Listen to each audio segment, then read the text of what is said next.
Oh, hi everyone, and welcome to this week's episode of Guildmates of Ravnica, with a wonderful crew around us. But before we say hello to them, please pay attention to the bot as it spams you with links. All of our social links in there, all of the places you can support us, all of the places that you can contact our sponsors, and all of the websites where you can get discount codes. If you check out the panels below the stream, you can see the discount codes, and those are direct links to the websites. Thank you very much. Big shout out to Bird in the Storm Publishing and Mage Press who make this all possible. Thank you very much, our sponsors. Without further ado, let's go round and say hello to everyone. We'll start with Kyle, our wonderful DM. Kyle, I'll hand over to you. Well, hello. Welcome back. And yeah, we're back with Guildmates of Ravnica, and we are in our second week of Gruul. Is it second week? I don't know. March is flying by for me. It's a very busy month. So yeah, we're back with the Gruul clans, our Ravnica guild for the month, and we're back with two new wonderful players to add to our foray. And let's meet each of them. Jillian, can you tell us about a little bit about yourself and your character? Hi, I'm Jillian. Jillian of Midgard. You might know me, maybe not. This is the very first time that I've ever streamed before, used Roll20 and all this stuff. So. Please bear with me. Could be some awkward moments as I adjust from pencil and paper and dice to digital age. I'll be playing Beatrice Honeyhard today. She's a hill dwarf druid, and I'm very excited about it. Anything else you want to know? No. Okay, we'll get into it. Yeah, what does she like to do in the guild, the Gruul? We're all about preserving the nature, right, by force. So she's a little bit of a departure from the traditional dwarven figure who is all about, building and all this stuff. She, as a druid, believes that structures that are permanent are an affront to nature and actually diminish the potential of creatures, humanoids, and nature as a whole. So she hates hewn stone, she hates permanent structures, she hates the whole, huge cityscape. It's not good for her. So she's kind of, does that make sense? Oh, yeah. Okay. She'll fit right in. Yeah. Excellent. Matthew, can you introduce us, a quick intro for you and for your character as well? Sure. I'm Matt. This is also my first stream. I've played Roll20 a few times, but yeah, I'm excited about it. I live in Boston, and today I'm playing Krizat Hammerhack. He's the ancestral guardian barbarian goblin. So he's sort of haunted by these Gruul spirits that are always talking to him, sort of nattering on about how great it was in the old days, before all these buildings and the whole planet turned into a city. And so just sort of to get them to shut up, he tends to sort of just act out and tear things down a little bit, and can be mostly just spends a lot of time muttering to himself. That's that. Okay. Dealing with a lot of social issues. Excellent. Okay. He's over socialized. Yeah. But he's the only one I can hear. Even when no one's around, he's over socialized. Right.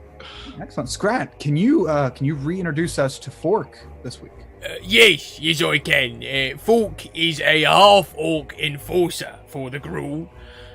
He believes that knowledge is probably the way to power, and one day he will have his own guild. And to his knowledge so far, burning everything down is the best way to solve most problems. Most problems can be solved with fire. It's a lot of fun. Yeah, Fork's big on the reset. The reset. What was it last week with the quaintness of the street and how it's so easy that lightning bolt can travel the whole way down it and get everybody. Yeah. I do like streets, yes, they're nice and straight. Yeah. Fork's philosophies are world renowned in Ravnica. Excellent. Now that we've met our three characters for the week, let's jump right in. So last week we touched on our Gruul clansmen. They were reacquiring a piece of property that has it was a burial ground of sorts for former Gruul members that had been taken over, amongst many other things, in Ravnica by the city, by the the very world itself is just forgotten and doesn't care about that kind of old school reverie. So it was our party's job last week to reacquire that property, and to do so, to get the money to grease the palms of the right people for zoning rights and stuff. They went down and found one-eyed Pete's buried treasure, and they got the treasure, and they got out. Or they got enough of it, and they got out. We got some of the treasure. We did burn a lot of it, and it did go to the bottom of the sea, but we did get some. Yeah, there was probably several large melted clumps of treasure in the bottom of cavern. But we got enough out to take care of what we needed to take care of. Now this week's episode will take place shortly after that, and will be a continuation onto that. So the next day, Fork, you meet up with Grippo again to kind of get a feel for what you did, and and if there's possibly more burning to do for you, and what Grippo has next. So you walk into Grippo's tent as you did the day before, and you see I'm sorry, Matt, would you say your race was? Goblin. Goblin. Okay. And it was small. I didn't want to say halfling. I didn't want to insult him. So you see a goblin and a dwarf standing in there, and Grippo is once again a Viashino, which is a type of lizard folk, native in Ravnica. A Viashino with his legs kicked up on his slab stone table, and he's sitting there reclined back in a shoddy chair, and he's looking at the two of them.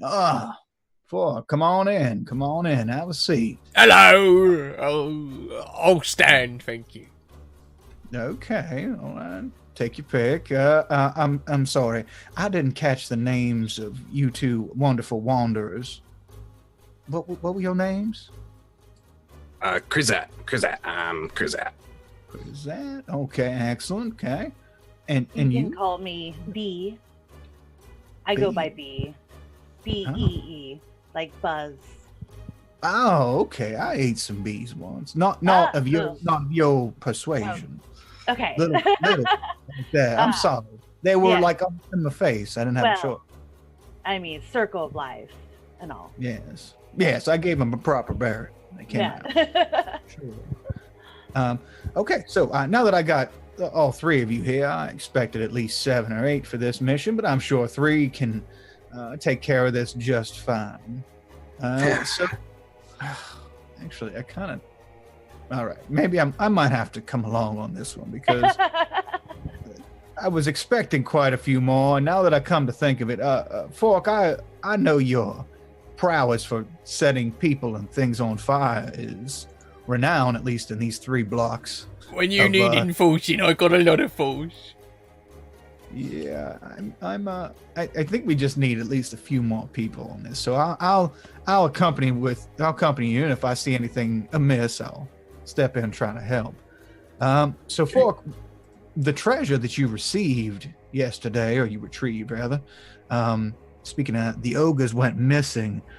I didn't send out a search party. I just assumed they got lost down there. I don't need to know the details. They got very lost down there, yes. Okay, I assumed as much. When you came out and they didn't, I figured they just got lost. So the ritual needs to be now performed now that we have the land, and we need to cleanse it so that bad juju doesn't happen. To do this, I'm going to need 2 shaman, at least 2. I think 2 should do the job. 2 shaman from the clans to perform a ritual, right? And I think I need at least 4 people to help them, 2 per shaman. But the tricky part is, and he looks around, Are any of you good in diplomacy? I mean, I am a personable person in general, but I don't have any formal training. People like me. Okay. Now, that can come in handy. Yeah, see, that can come in handy. I don't need any formal diplomacy. We're dealing with the clans here, so just maybe a grunt here and a punch there. That helps out. But we need to convince these shaman of two very opposing clans that they need to come and help us with this property. I don't have any shaman in my tiny little clan, our clan, if you're willing to, stick around. But if we can convince these two shaman to help us out, I'd be greatly appreciated. Well, I do have an ace up my sleeve in a way. And she pulls out a beaker that has some like yellow liquid in it. And this is my personal brew of Honey Heart's honey mead. And it's opened some doors for me in the past. Interesting. Looks very thick. What's that stuff floating on the inside of it? Well, there's some additives. I don't want to go into it too much. It's a family recipe that I stole from my family. I mean, I learned from my family. That's okay. I'm not here to judge. That's wonderful news. I hope they're alive and well. Oh, yeah. Okay. Well, I don't partake in such things. There's not enough meat in mead. So, I stay away from the stuff. But if that helps, that'll be just fine. So, let's the two people we need to retrieve, the two shaman, is Washaw, he's of the Eye Gouger clan, and Kriegga of the Crooked Claws. They are formidable clans of decent size and stature within the guild, but they hate each other's guts, and we can't get the clans to agree on anything. The problem is we need to get them to work together. I need you to help me. I am not a people person. I will stab both of them if they refuse. But yeah, when you say diplomacy, are you talking about like hitting diplomacy or the talky kind? No, see, if it's hitting diplomacy is more of my alley. But if we hit them, if we start a feud, we're gonna lose that feud. It's best to keep them on our side. But I like food. You'll get food. Yeah, Fork, you'll get lots of food. Just not our people. Don't eat our people. No, but a feud's like a food fight, isn't it? I like them. Do we know anything else about them? Do we know what they like? Do we know who they like?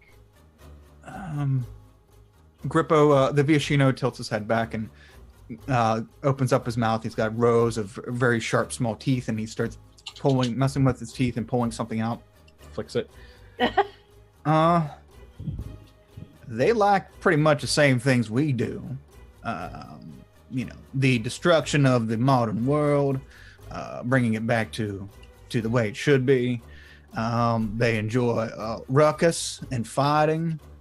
Probably some mead or similar alcoholic beverages, and a few shaggings here and there. Conquering, probably some fire. The usual. Sounds like they have a lot in common, but you are saying they don't like each other? No. Most of the clans don't get along very well, as you know, but these two in particular, some bad blood around 200 years ago or so really soiled that relationship. So I don't know. Somebody's centaur daughter was with the minotaur son of another thing, and they ran off together and proclaimed their love before killing 300 people. It was a beautiful thing, really. Yes. But epic. Yeah, just custody of the children really ruined it. But fair enough, Heard it a million times. Yeah. See, common tale. The centaur always wins. They're sexy. Well, yes. And yep, she was a peach. She was of the eye gouge.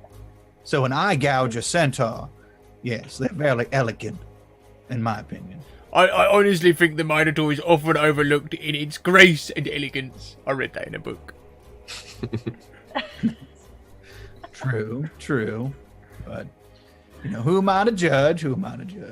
So I can take us, the four of us, to see each one of these shaman, and I have safe passage into each of their encampments. Now all we need to do is convince them that they need to join our cause.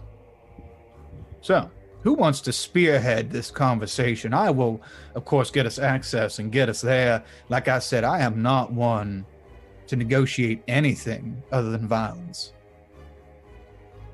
Well, I can certainly give it my best. I've convinced quite a few people of quite a few things, but an equal amount said no. So we'll roll the dice. Oh, yeah. Roll the dice. Foreshadowing. Excellent. Sounds like a wonderful. Did anyone else just hear thunder then? Just me. Yes. Wonderful plan. We shall do just that. So let's head off to the eye gouges first, and we'll see what Warshaw's up to. Warshaw's what sort of person is Warsaw physically? Warshaw's Should I be hill. like looking up, looking down? Matt, we'll both be looking. Oh, all of us. I'm sorry. We'll be looking up. He is a giant. A hill giant, and quick to anger, but he's a little dense upstairs. So, if you're smart enough, I'm not real smart. He looks around. Maybe somebody's real smart in here, but I'm not so much. He's a dullard. So I think we can get what we need out of him. Sounds like a plan. Good. Any questions before we head into gentle territory? Well, in Warshaw as the leader, we need to convince him to let us use their shaman. He is not the shaman, correct? No, Warshaw is the shaman. He is the shaman. Okay. I am very okay with both of the chieftains of those clans. No problem there. Although individually we have to acquire the shaman's services. Okay. So we will go right to Warshaw. Pass go, collect 200 Xenos. We'll go there. So you are good with both of the leaders, but they don't like each other. Oh, they hate each other. If they knew this plan, they would probably shut it down. Well, why don't we just get them in a room and bang their heads together? That's what Ma used to do with me and my brother when we used to argue. She'd get us and bang our heads together, and then we'd stop fighting because Mum was really strong. I bet your mother was a very powerful woman. But I don't think it's going to work that way for us. Sadly, we get them together. There's no head banging. There's just stabbing and magic and things that go a little bit past head banging. It's a good thought, though. Well, I trust in your wisdom. Okay, and I trust that you'll reserve your use of fire for when we really need it. I see the wheels are turning there. It's something to consider, at least. Yes. Very much consider. Please for me. So let's head off to the eye gouges and we'll see what's what. So Grippo and the gang, you guys head off across the rubble belt, which is there's pockets of regions within Ravnica that are either untouched for one reason or another, or reclaimed by the Gruul or by nature itself, because Ravnica has a lot of plant life, as Scrat can tell you. There's a lot of plant life, and some of it's very aggressive in not only against Ravnica's denizens, but also against the world itself. There's been instances of plant life and nature magic reclaiming whole blocks of Ravnica back to rubble and back to close to its original state. So you travel across the rubble belt and never truly leaving Gruul territory. And you make your way across to the Eye Gougers encampment, or their main encampment. There's a few other small places they dwell, but you head into the Eye Gougers encampment, and Grippo will lead you straight to a tent that is red and blue, and it's about 40 feet tall, and it's not real big as far as wide. It's only like 20 feet wide. It's like 40 feet tall. It looks kind of like a circus tent, and it has the head of a skull of a drake hanging on the outside, and it looks to be like a small drake skull.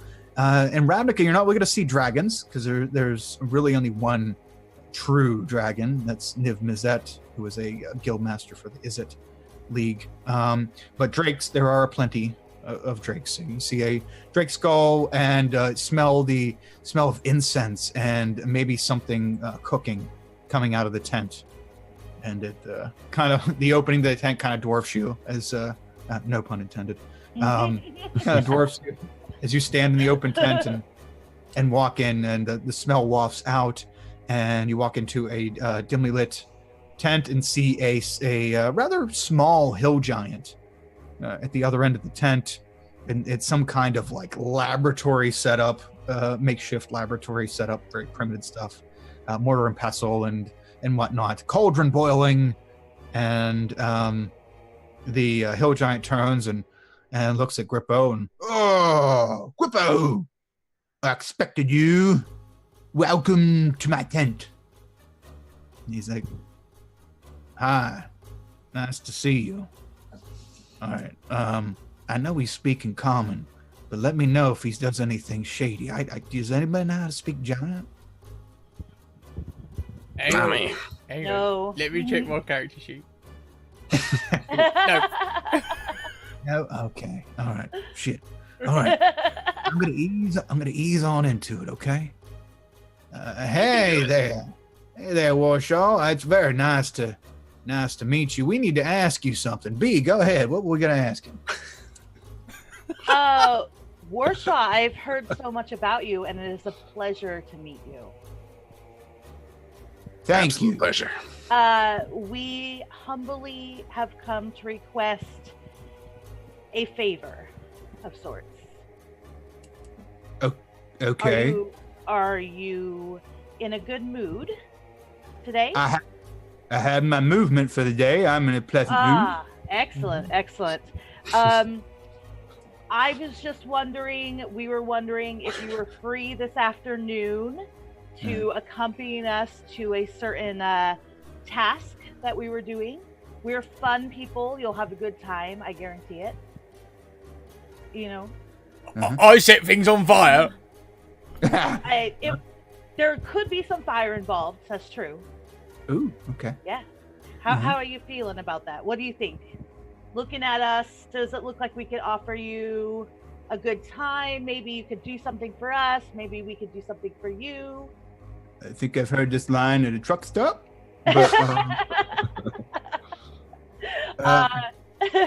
I mean, we'll see where it goes, obviously, but I just, in good faith, how about a drink? And I pull out my beaker of mead, and I'm like, before you do, however, do you like sweet alcohols or do you like briny alcohols? Anyone that's not rotten. All alcohol is rotten, but I pour him a nice big measure of mead. Okay. Do you have any more? I have more, and I could get you more. Perhaps after you come with us to this event we need to have done. She's got tons of the stuff. Really? Yeah, vats of it. Can I keep the goblin? The goblin. He's I'm not like- really mine to give. Kind of like bends down and looks at you. Are you want to come live with me? It's pretty nice here. Let's see how we get along first. Okay. I could give you a very nice home. What do you need a goblin for? Who doesn't need one, really? That's true. We are great. You can get like in the folds in my side and stuff. We can get stuff. I have a sandwich in there. I can't quite get out. Yeah, like a symbiotic sort of. I scratch your back, you get me some bacon, sort of thing. I feed you, yes. Yeah. Think about it. Oh, okay. It's good. All right. Okay, there's already stuff on the table here to sweeten my palate. Okay, speaking of sweeten the palate, let me see the symbol of stuff you have. Taste test. Yeah, the mead. I hand it over. The giant puts his hand down and like looks at it like, oh, it's kind of disappointing. Sometimes we call these flights, like small samplings of alcohol that you see what you like and then you order more of that afterwards. Is this a pyramid scheme? No. It's multi-level marketing. It's not. It's oh, he scratches it. Oh, okay. All right, I'll try it. It's good. It's it. Okay, and what is he tasting besides honey? Is there any? What are the special ingredients in there? I mean, there might be a little bit of cannabis flower infused in the mead, to give it a little bit of an earthy, nice kind of relaxing flavor. Okay. Well, it's not as good as lilac and corpse tongue, but it's way better than boot liquor. So, okay, I like it. Ah, sir, you know your brands. I'm impressed. I am quite refined. We can tell. Yes. So now that you have truly opened the door to this conversation, what is it that you need me for?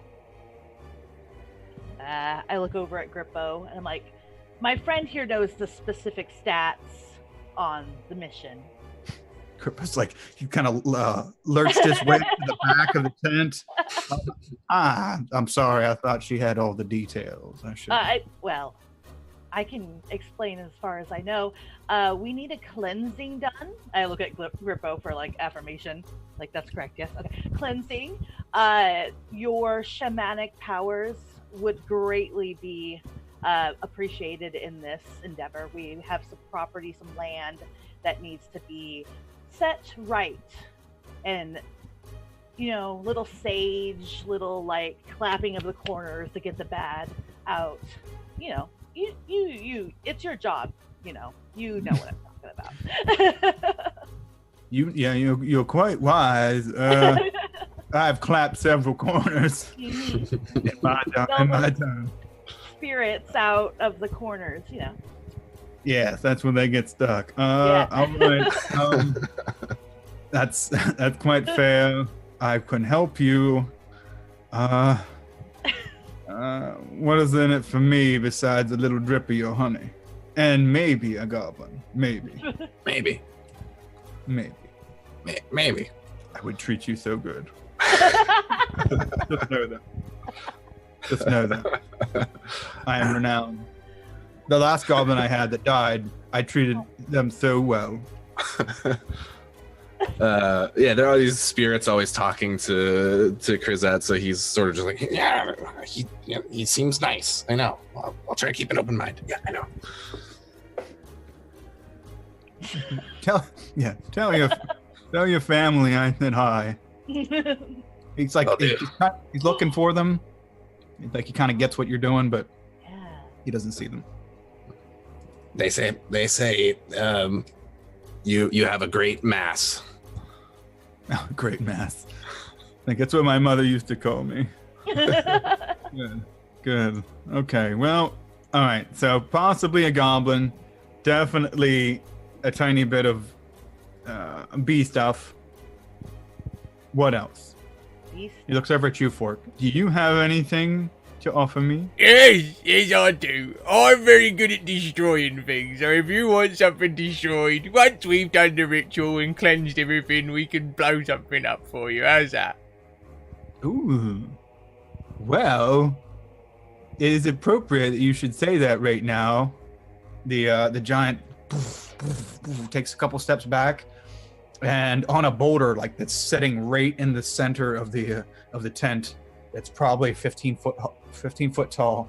He flops his big old meaty leg up on and stands on one leg and flops his leg up on the boulder, and you can see the bottom of his foot now, which is pretty much black, and there's a couple bones stuck between the toes, but on the ball of his foot by the big toe, you see this very large lump, probably about 3 feet wide, 3 feet in diameter. So it's almost circular, and it looks very irritated and hard, calloused.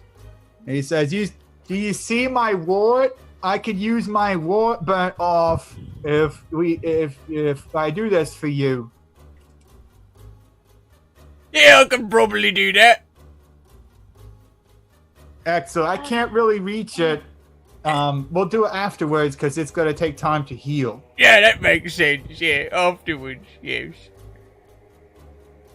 He puts his leg down. The ground kind of trembles a little bit. And he cracks his back. All right. A proper deal has been made. 1 giant flagon of bee juice, 1 wart removal, and a 92.7% chance of goblin acquisition. We can probably come to some sort of arrangement. Excellent. I can accept temporary goblin acquisition. Maybe not full time, but Excellent. part-time servitude. Oh. See, it wouldn't be servitude. I told you. Oh. I would treat you right. It's like friends. We could be friends, but with like benefits. Yes. Have you ever seen a rhinoceros with the bird on the back? You could be my bird. That's right. That's right. See? Nick starts clapping his hand. Excellent. We have come to an arrangement. You tell me where to meet you, and I will bring my shaman goodies, and we will cleanse the land. Yes. Do we have a date and time set for this? I look over at Grippo again. So Ripper at this point has made his way like up towards you. You guys are doing great. Yes. It's just. You hear that? He says we're doing great. Later today, at the Blood Heart Burial Ground. He'll know what you're saying. And then he makes his way back to the corner. Please meet us later today at the Blood Heart Burial Ground. Mhm. By later today, maybe approaching dusk, not quite there. We still need the sun. I know that's important for cleansing. Well, sure. And we'll meet It's just you gonna then. be it's just going to be us, right? We do need to pick up a couple more supplies that could include some more powerful people. But it's TBD. We'll find out.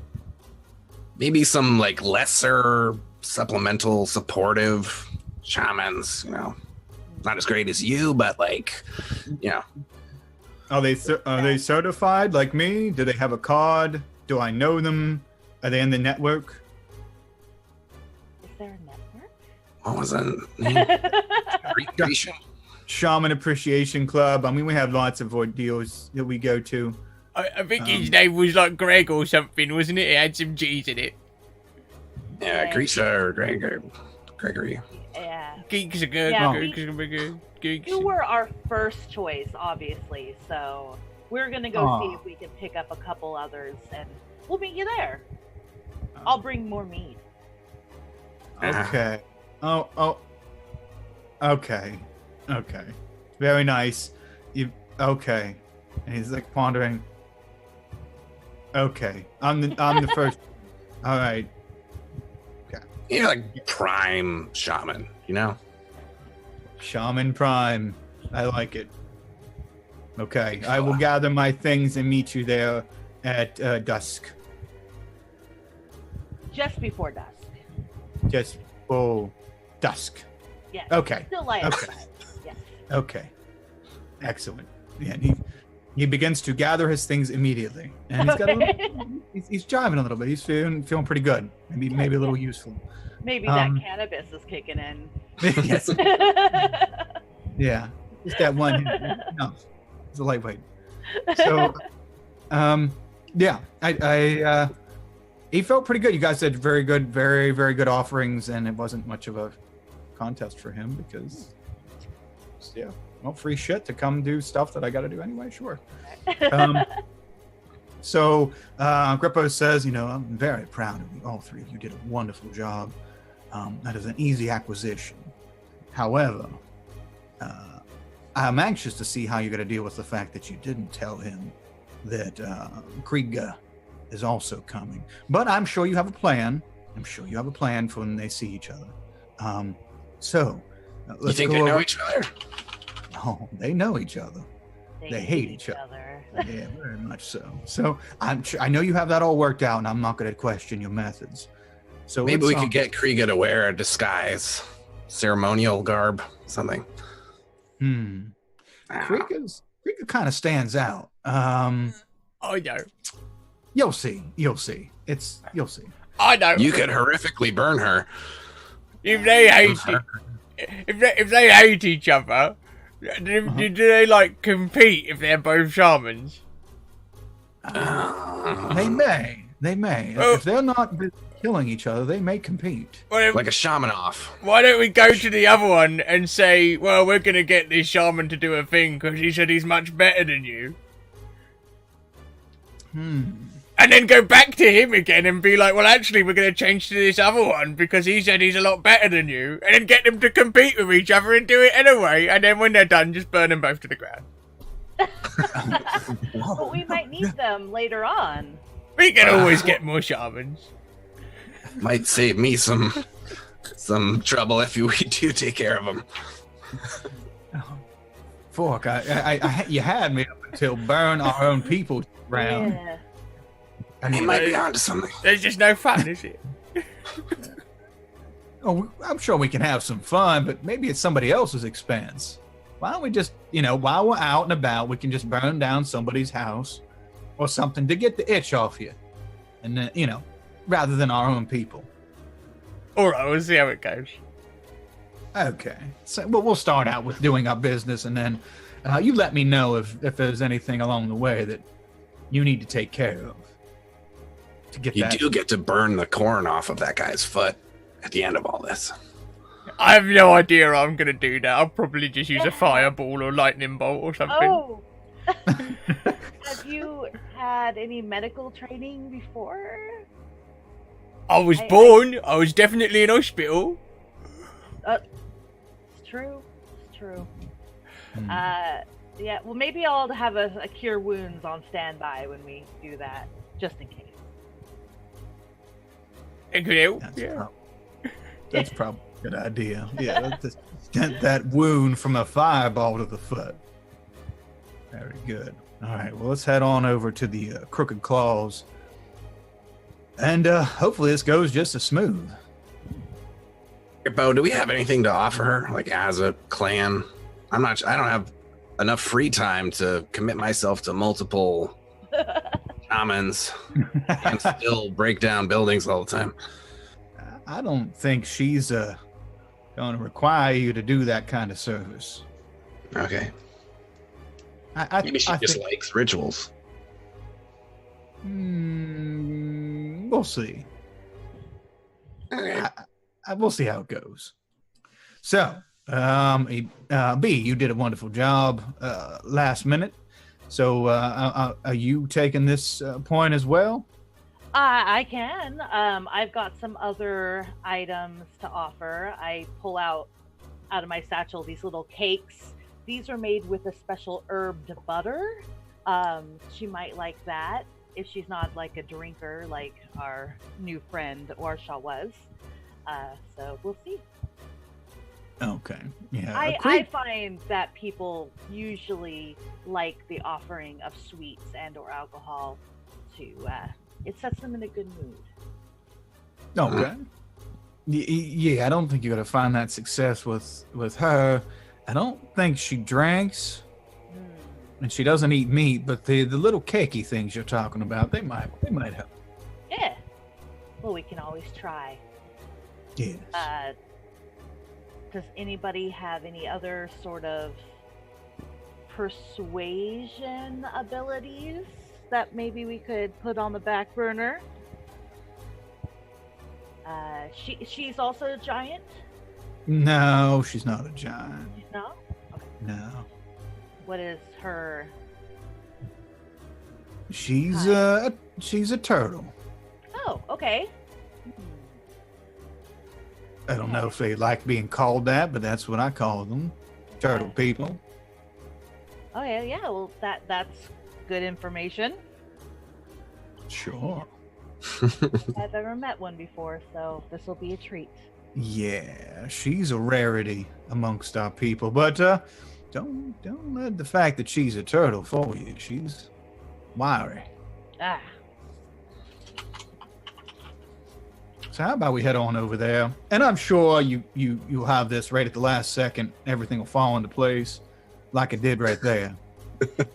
No problems at all. Everything will just randomly work out. I'm sure of it.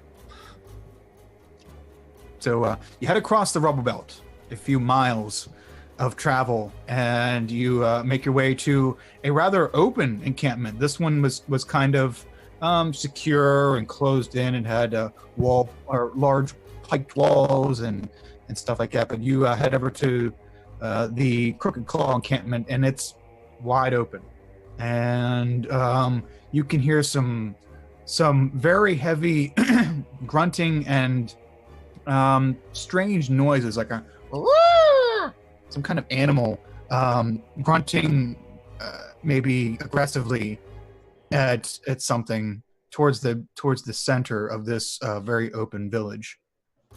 And as you make your way through, there are several different types of teepee style longhouse and some very crude makeshift stone structures, along with some previously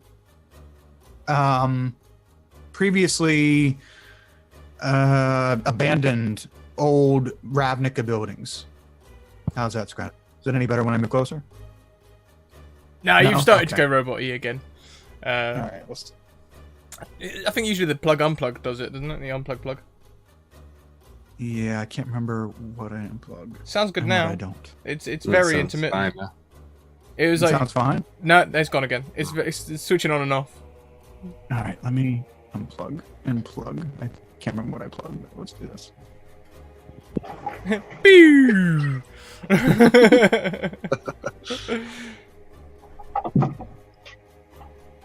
Well, I for one am most looking forward to burning everything down at the end.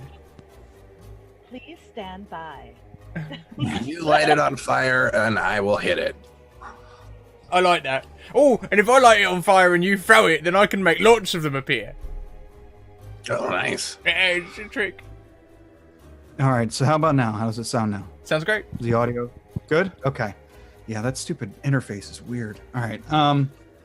Okay, so you make your way into this village, and you just hear a thudding and a smack, and a couple people cheering, maybe a dozen. It sounds like a dozen people cheering, and you walk up on this fenced-in area, like a bowl, fenced-in area. There's stone, just kind of like you would see in like an amphitheater, how everything bowls down, and you walk into it, and you look down in, and you see this turtle who has its hands up on a creature that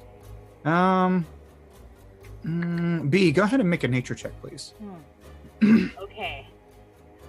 How do I roll the dice?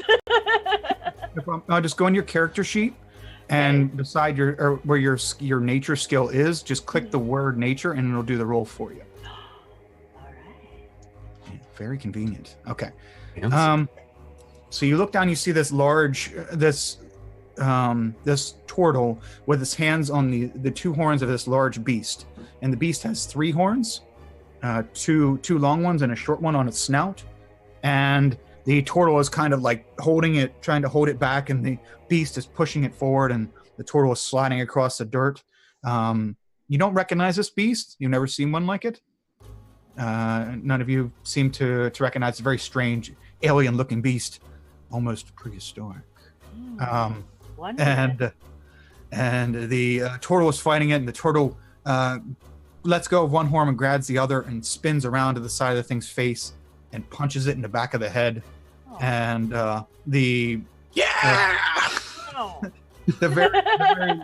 very large creature kind of like dizzies a little bit, and the turtle pulls out its quarterstaff and starts like whacking it on the flank, and the triceratops, the lizard-like creature, falls over on its side and shrinks down into an orc. You see an orc laying there, and the orc's like, it's getting up, and the turtle is grabs it by the forearm and yanks it up, and you hear the orc saying, "Common, thanks for taking it easy on me," and shamefully walks away. Lee's outrage is sated a bit. She didn't like the fighting pit with creatures, but now that she knows that it was, a polymorph druid possibly, it's all right now.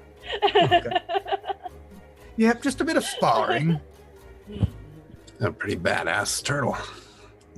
So the turtle turns towards the three of you, not necessarily towards you, but just in the general direction. A few people clap. There's like a dozen people there. They clap, and the turtle's heading out of this little pit area, and it's gonna walk kind of right by you, and you can see that part of her jaw right here is missing, and it's all like a chunk has been bitten out of it of sorts, and it's just all scar tissue. And she's walking by the lot of you, puts her quarterstaff down towards the back of her shell, and just kind of gives you a cursory glance. And Grippo steps out from behind you, B. Hi there. How are you, Miss Krieger? The turtle stops and his very squinted eyes down at Grippo, and you can see that there is actually tusks coming out of the jawline of the turtle and up in front, just little tiny tusks up in front of its beak. And the turtle looks down at Grippo very angrily. Hi there. It's been a long time, Grippo. Surprised you showed your face around here. After what you did. After what you did. Grippo's like, yes. I'm sorry. No, I've just come here. We have some official guild business. B, what are we doing here? It is a pleasure to meet you, Kriga. I've heard so much about you. Good things, all, to be sure. We are in need of shamanic powers, and we were hoping you were available later this afternoon to help us out, if possible. I see by the look on your face that you might have some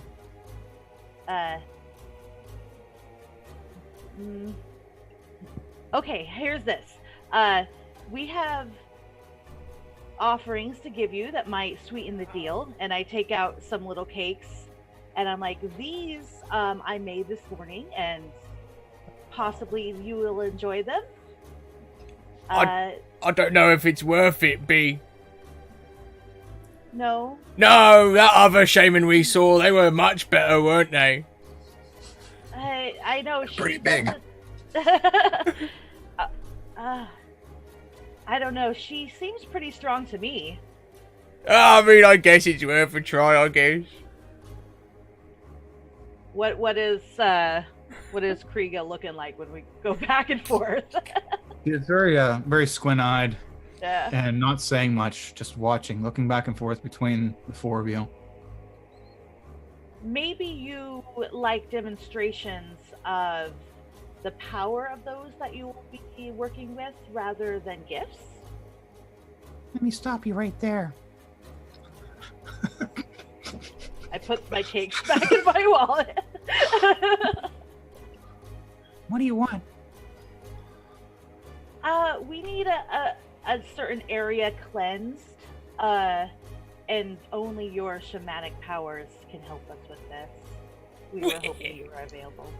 Only your, we've got My options. companions have doubts whether you're up to the task or not, but I can see that you're very strong. You already have a shaman by the sounds of it. You were our first choice, but we were going to this other one possibly if you declined, but we really would prefer you. Can do a persuasion check. Also, Kyle, Kind of- we've hit 10 retweets, see? Oh boy! Okay. Let's see here. Let's pull up the chart. Okay. So we've hit 10 retweets, which means we are going to roll on a d20 to do some guild activity on my guild activity table, which is kind of like a wild magic surge table for those of you familiar with this kind of thing. We've got 10 retweets, so we'll let the dice pick one of the players, and they'll roll a d20 for the guild activity table, and we'll see what kind of guild activity is happening in the area to that player and or everybody. So let me pull up the chart here. Okay, awesome. So a d4. So Scrat 1, Matt 2, Jillian 3, and I'm not going to do 2 people, so we'll just do that. Actually, I'll just roll 1d3. So roll 1d3. A 2. So, Matt, can you roll a d20, please? So that, Sure. do you need a... There we go. There we go. 16. Okay. Scroll down. That is very strange. Okay. I mean, that's very... it's in a normal situation, this is very different than how it's going to be here. Okay. Sure, it's Okay. fine. Yeah. I'm sure it's just fine. Okay, so she looks at you. What was your persuasion check? 16. Oh, okay. I have a very kind and a face that most people trust automatically. Generally. What's in it? What's in it for me, dwarf? Sorry, what's in it for you? What's in it for me? Well, you'll be able to demonstrate your great powers, do good for the guild, obviously. Those are things that usually don't need recompense. But we might be able to offer you other things. Do you have anything you need?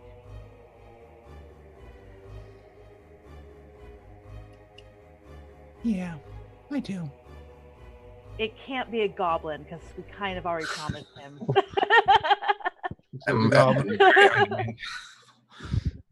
They are very useful, but no. You hear that? She looks up at the sun, and she looks down at the three of you. Help me, and I'll help you. Sure. What do you need help with? 5,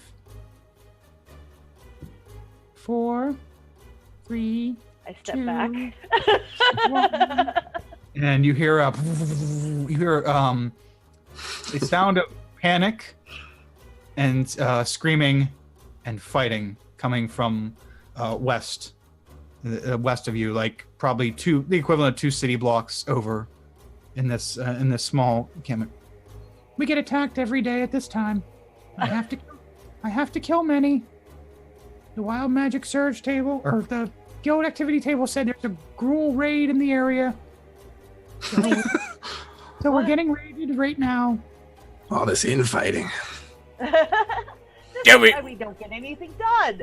Do they attack down a street? I love it when they attack coming from a street. They're nice and straight.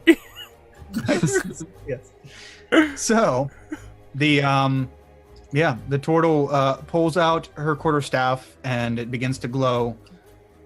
She said, "Okay, well, let's do our 2 o'clock raid." Yes, ma'am. And Afterward, we can have honey cakes.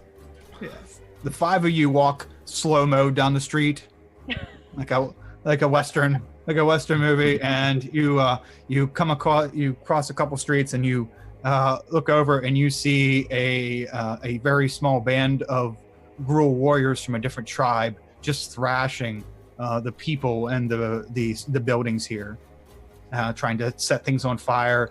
It looks to be a very small group, probably, small, but I mean by numbers.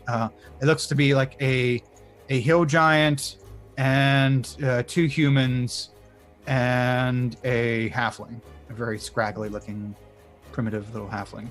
And they look over at the 5 of you, and they're like, the one human's like, "There they are! Get the turtle!" Ah! And very nice and simple insertion here, and they charge at you. So we'll say that you are in amongst a few tents in this area. No permanent structures or anything in this particular area, and you have I like it. you have 2 humans, a halfling, and a hill giant coming your way. The hill giant looks like the only one who's actually any real big threat. And let's roll initiative. So to roll initiative, you just go into your character sheet and click the word initiative, and it will do the rest for you. Marvelous, marvelous. Oh dear. We'll just do the bad guys rolls all at once. 3. Okay. Got distracted And- by something shiny. And this one will be for Kriega and Grippo. Okay, so wait, let me track. Proper tracking. Proper procedure. Okay. So it'll be Kriega, Grippo, who's got the Crizat, I think. Oh, Crizat's got the 18. Okay. Good old Criz. And then Fork. And then Bad Guys. And then B. Okay. So I've got your back. Human 1, Human 2, and Halfling. Okay. So, yes. Oh, man. Could use a midday mead myself. Okay, so.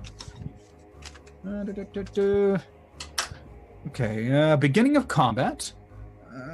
Kriega is going to charge ahead of the lot of you and go up and do a leaping strike at at one of the humans.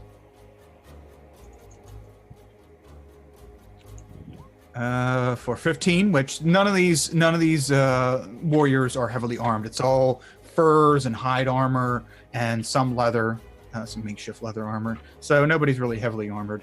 Goes up and strikes the human. And so that'll be 10 plus 5. Oh, shitty roll. For 7 damage. As she comes down and comes down with the charged up quarterstaff on the human's shoulder, and you can hear a bone crack as she smashes him right in the shoulder. And then she puts her face almost right up against his. You're a dead man. I kind of liken her. Mm-hmm. I'm gonna ask her to tutor me later. Yes. And she's also does voiceover and singing competitions. If you'd like tutors in that. Okay. So let's see here. Grippo. Grippo is going to. I really hate to soil myself before the events tonight. How about B? You've been doing a wonderful job thus far. I feel that I believe in you, that you can do all kinds of things and things to these creatures to make them go away. They are of a different clan, but I think they deserve peace, don't you? Do we deserve peace? Do any of us deserve peace? I mean peace by killing them really quickly. Oh, that I can do. Okay. Well, you can do it with inspiration. Oh, thank you. I'm going to kind of take a leaf out of Kriega's book, and I'm going to charge up my shillelagh. Mm-hmm. And I'm going to run out that human that she hit, and I'm going to... hold on, wait. It's not actually your turn. Oh, okay, my turn. Yes, that's right. Yeah, he was just using his turn to give you inspiration. That's do a little right. Speech and whatnot. Initiative. So, D10 inspiration. Yes, okay. Let's see here. And that's his turn. Chris, you're up. Chris is gonna he's gonna rage, so he's gonna do a typical barbarian rage thing. He pulls this axe off of his back that's sort of just like a big rusted piece of metal tied to a stick. Kind of looks like a lumber axe, but oversized. It's like just got wire and stuff holding it to the stick. And he's gonna say like, I can only deal with so many giants in one day, and run over to the giant and take some swings. Okay. The giant is rounding one of the tents, and you kind of run over quick and sneak up underneath his vision, so he can't see you through the tent. And you sneak up and you start hacking at him with your axe, and a 16 definitely hits. All right. No, what you do is for damage, you just sorry. click on the word Great Axe Rage in the chat, in the little chat thing, okay. right? Sure. Just there you go, and it'll damage. So you come up and you and hack a nice sized chunk right out of the giant's ankle. And it's like trying to stamp on you as you're like deftly dodging to the side out with blood dripping from the end of your axe for a 12. And so while that happens, like for the first time, everybody sees like some of the spirits that he's been talking to come out, and they're sort of like these white miasma things that fly around. And mechanically, the hill giant can't, if they attack anybody else, they have disadvantage. It's like an ancestral guardian thing. Sure. And then I'm going to swing one more time. Oh, that's a crit, baby. That's a crit. Ooh. Okay. Wow. Another 22. All right. Nice. We can't give him to this giant. We need him. Yeah, that's one. Yeah, so you hack the same exact spot, and you feel your axe push through the ankle bone. This guy's going to have some deep scar tissue if he ever heals from this, because you just kind of severed something in his ankle. Timber! It's screaming out in rage and taking its other leg and trying to just squash you. Grabs its great club, and it's like pulling up, like it wants to, like it's gonna hammer down on you. But anything else? I think that's it. Okay. Awesome. Let's see here. Fork, you're up. Yeah, but maybe Krizat should be the one to remove the wart. It looks like he need to remove that whole foot. I imagine he can remove a wart. Now, tell me, Dungeon Master, are they, are these four people, are they in a 40-foot circle, a 120-foot line 5 feet wide, or a 60-foot cone? You can get them in a from far away, a 60-foot cone, a 40-foot circle, you can get either the two humans and the halfling, or one human and the giant. Because it's like the halfling's to the left, the two humans are kind of to the center, spread apart a little bit, and then the giant is rounding the corner to the right. So you can get giant and human, or two humans and halfling. All right. So the circle will be the one that gets all of them then? No, the cone will get all of them. It's 60 foot. 60 foot. How wide? Wait, how wide's the cone? Cones, they go out like 60 foot long. Yeah, so it'll be like, you could probably get all of them with the cone. Yeah, we'll say that. I mean, if I need to, I can make the cone bigger. I am a sorcerer. Oh, wow. Yeah. I have advantage on dex saving throws, so you can. Good. I will walk as far back as I can. Then I'm going to use my sorcery meta magic to make my cone twice as long using the distance spell. I'm going to take my little dagger and throw it and cast Conjure Barrage. So loads of little daggers go everywhere and everyone makes a dex save or takes 3d8 damage. There it is, look. Nice. Nearly a wild magic surge. Nearly. Yeah, it's very close. Okay, so dex save. This -3 for the giant. Fail. Human 1. Pass. Human 2. Pass. And halfling. Pass. Okay, so what is Does it? Chris need to roll one, or? Yeah, I guess, yeah, Chris, you're like right at the base of the giants. I guess you roll with advantage, though. Yeah. Right? You have advantage? Mm-hmm. So, I save. So you turn around to see this Just barely. hail of daggers flying everywhere. One of them manages to catch you like right in the thigh, graze across your thigh, but you dodge the majority of them. That is half damage, right? On a pass? Yes, indeed. Okay, so the giant takes all 10, and everybody else takes half. Okay. Was our shaman in that as well? No. Everybody else hasn't moved yet, so they're all kind of like Fork backs up some, but is able to get in an angle with them the whole way back here that it doesn't. You mean Kriega? Yeah. She was up on that human. Yeah, but we can say that she was to the side because she went to the human on the left. So if he angles it right, if Fork even cares to. Fork doesn't care. She gets hit. Go on. Everyone can have daggers. It's Christmas. You get a dagger, and you get a dagger, and you get a dagger. Okay. Let's see. Yeah, she's gonna take all 10 of that. She'll be fine. She'll just turn into a dragon or something. We need her to work with us. Okay, so yeah, and she just pulls a couple of the daggers out of her leg, and the other two out of her shell, and just tosses them down. It kind of gives you a tusky, like squinty face. We're friends now. Look, we're making eye contact. We're I friends. liked that actually. Not too happy about that situation. But do you want to do any more moving, Fork?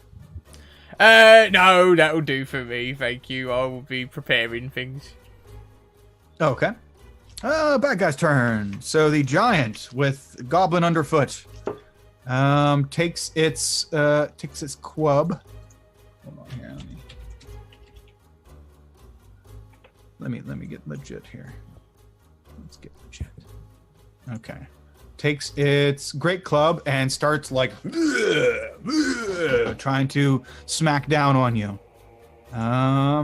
First attack. That'll hit. And trying to smack you for 13 bludgeoning damage. Okay, but I think I take half of that, so it's 6, right? Yeah, it'd be 6 for your uncanny dodge, I think it is, right? Or it's just rage. Oh, okay. Yeah. Will do. Yeah, it does. Gives me whatever half damage. What is it? Yeah, resistance to piercing, bludgeoning, and Resistance, slashing. yeah. Unless you're a bear with a totem, in which case you get everything except psychic. Yes, the bear. Love the bear tank. Okay, second attack. Wait a second. Sorry, wrong click. And there we go. It also hits. Ooh, okay. For 9 bludgeoning damage. As it gets to its great club it's trying to step on you up until now, and you easily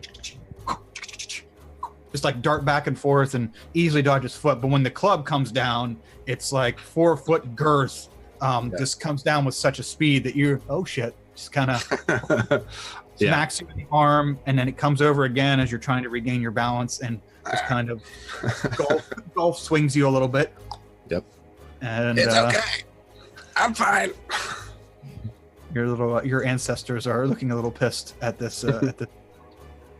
Okay, and the 2 humans are starting to fight Kriegka. So it'll be 120 plus 5. The first human 1, that's a hit. 4 longsword. So what is this plus 2? Yeah. So Kriegka is fighting this human. Comes down with a great smash, but the human puts the sword, grabs the sword or its long sword and holds it with 2 hands, even though the one arm is almost shattered, and uses its force to cut back into Kriegka, slicing across the tip of Kriegka's nose, and the sword scrapes across the front of her already marred and scarred shell plating on the front of her. She doesn't seem to flinch in the pain as her nose is starting to drip blood. But she still looks relatively healthy. And the second human also jumps in for that fight, attacking Kriegka as well. And it misses as the second human meets a nice quarterstaff to the wrist, smacking away its sword attack. And that's it for the humans. So the halfling is going to charge at you, Fork. Down on all fours, this halfling is running. It's covered in furs, and it has very long hair. It looks kind of like a caveman child, coming at you with a very scruffy face, and is not happy that you threw a bazillion knives at his friends and himself. So the little halfling is going to leap with 2 daggers drawn and try to do a quick succession of stabs at you. First attack does a 17 hit. Yes, a 17 will hit. Okay, 4 plus 3, and for 5 piercing damage. Yeah, that hurts. Yep. And the second attack, if it rolls, it goes. Does an 11 hit? 11 is a match. Wow, that's right. I forgot you have no. Yes, I'm a sorcerer. Hello. Hello. All fire, no protection. So, for not that great of a hit that time. So the halfling comes on,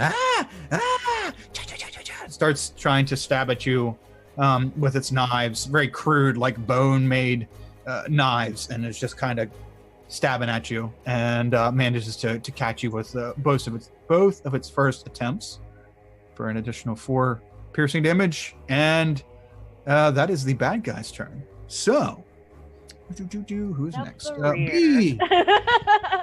The bee. So originally I was like, oh, I'm going to Shillelagh. Then I saw all that happen, and I'm like, now I've got Sophie's choice between helping out our barbarian or saving our shaman. And so I'm like, so I'm going to... For the record, Chris, it's like, this is fun! I saw all that damage go down over there from that hill giant. So I'm going to use one of my wild shapes and transform into a dinosaur. Deinonychus, to be specific. Mm-hmm. Am I 20 feet from the hill giant? Because I can do my pounce on him if I am. You're 30. Okay, so I have to be at least 20 Yeah. feet. So that's Yeah, good. because you're still your starting spot. So yeah, you're Okay. 30. So I'm going to move 20 feet toward the creature, and I'm going to try to hit him with a claw attack, which for this is going to be +4. So. Oh, look at the crit! Look at the crit! Wow, Yeah. strong. Good. So that the claw attack will hit, and then he needs to make a strength check. If he fails, he'll be knocked prone. Ooh, nice. See Nice. that it's against my spell save DC, or does that make or is it against? Do Oh you wait, have no, it's a DC 12. DC 12? Okay. I was Yep, gonna say, do you- DC 12. Okay. Strength check, and you're going against the giant. So, Yeah.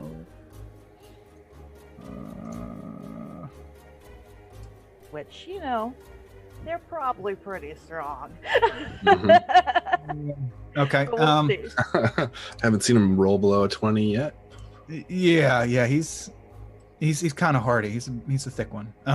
So you jump up in your dinosaur form. You scamper forward, leap onto the giant, and start tearing into it. Mhm. And you can go ahead and roll your crit, your double diced crit damage if you'd like. All right, so that is the claw, which is a D8 +2 slashing.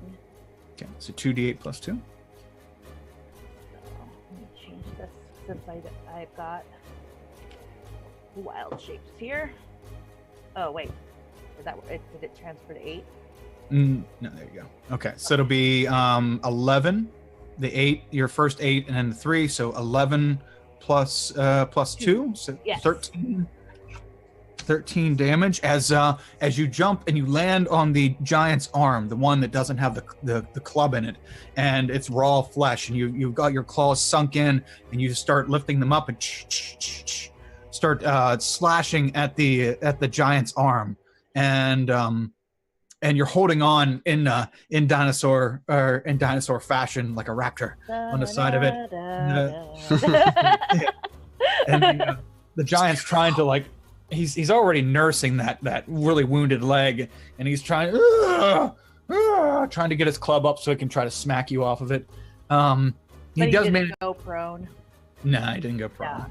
Yeah. He does manage to wiggle you off his arm, and you kind of plop down on the ground right next to Chris. Okay.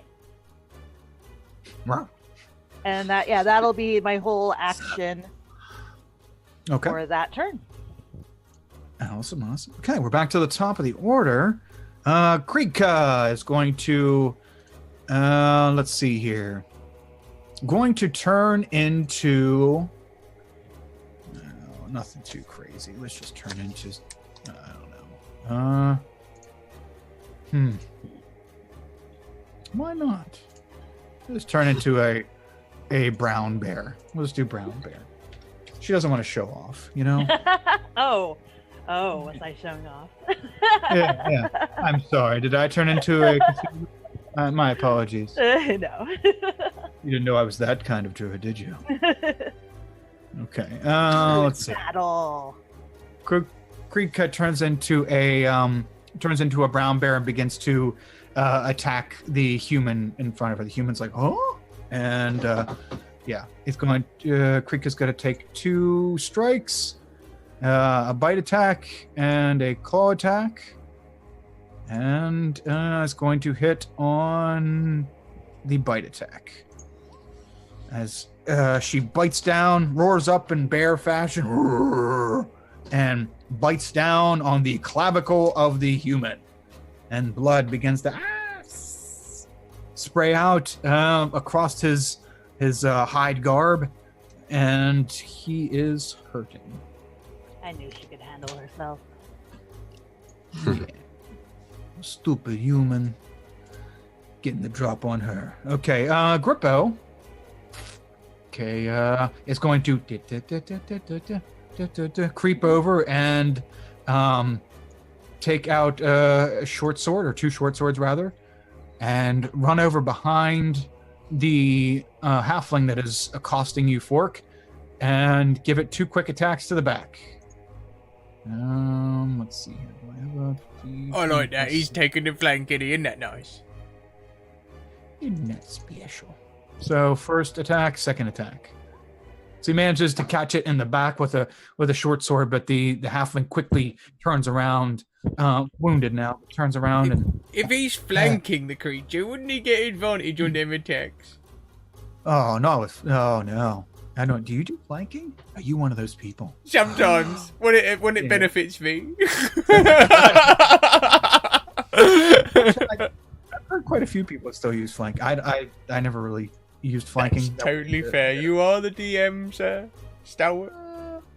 Well. Hold on. Now I gotta figure out damage. What's he holding? Short sword, so it'll be a D6 plus 4? Sure. So 6 damage to the halfling.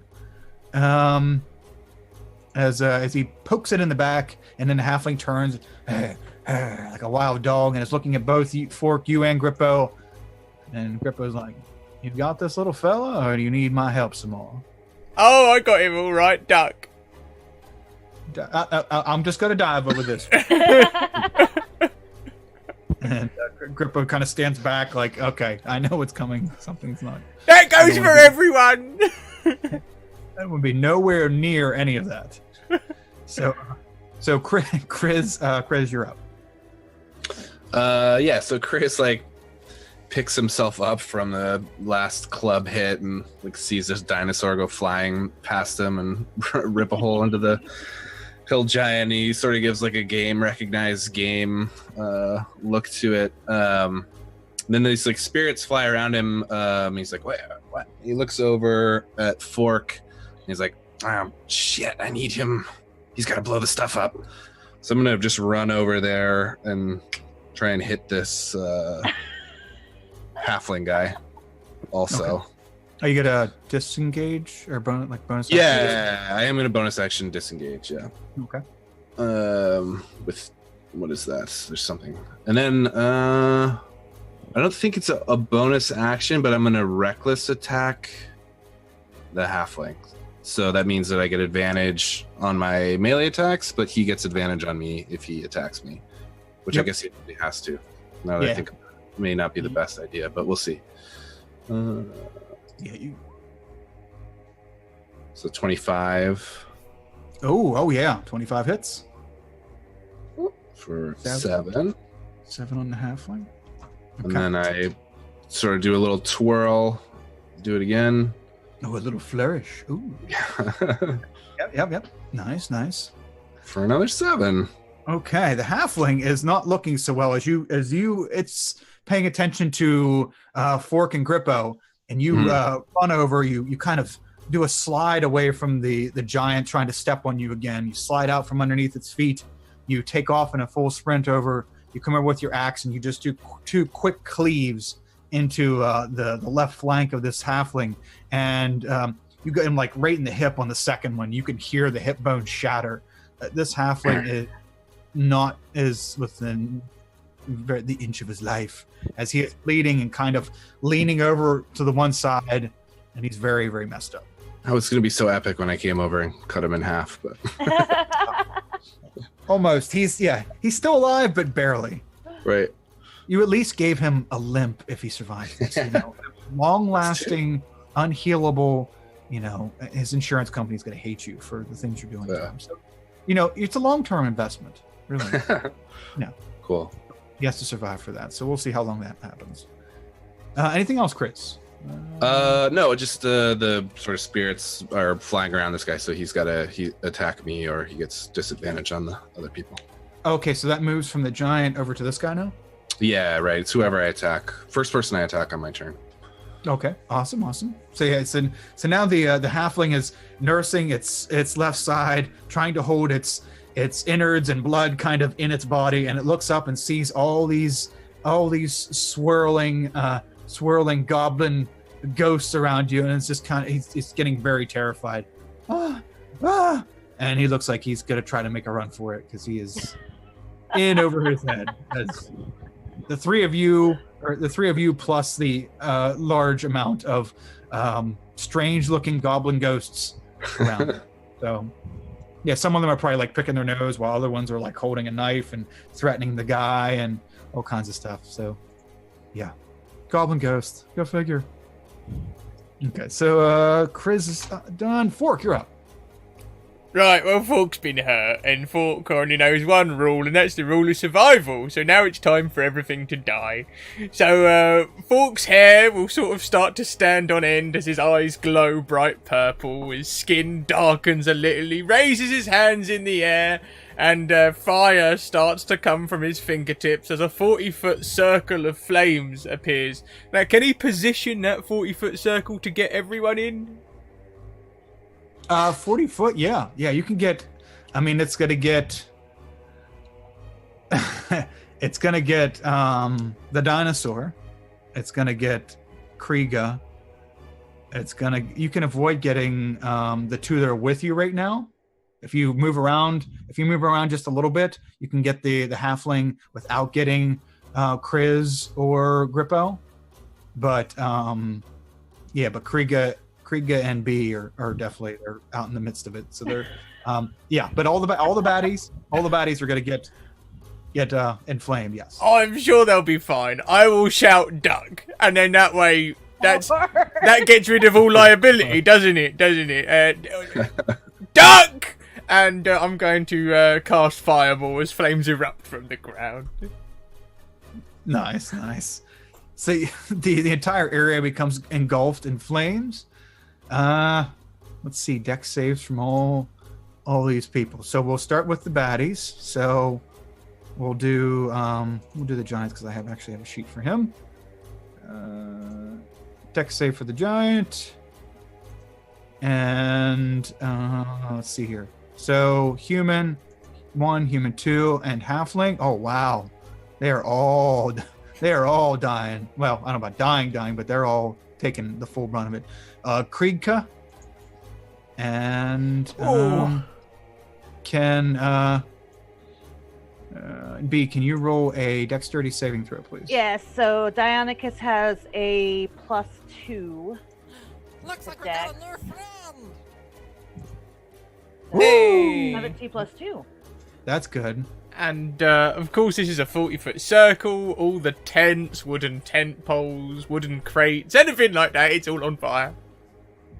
So this whole section of the Crooked Claw encampment is on fire. Probably twice as much damage going down as the raiders would have done before they were quelled for this initial fight. So,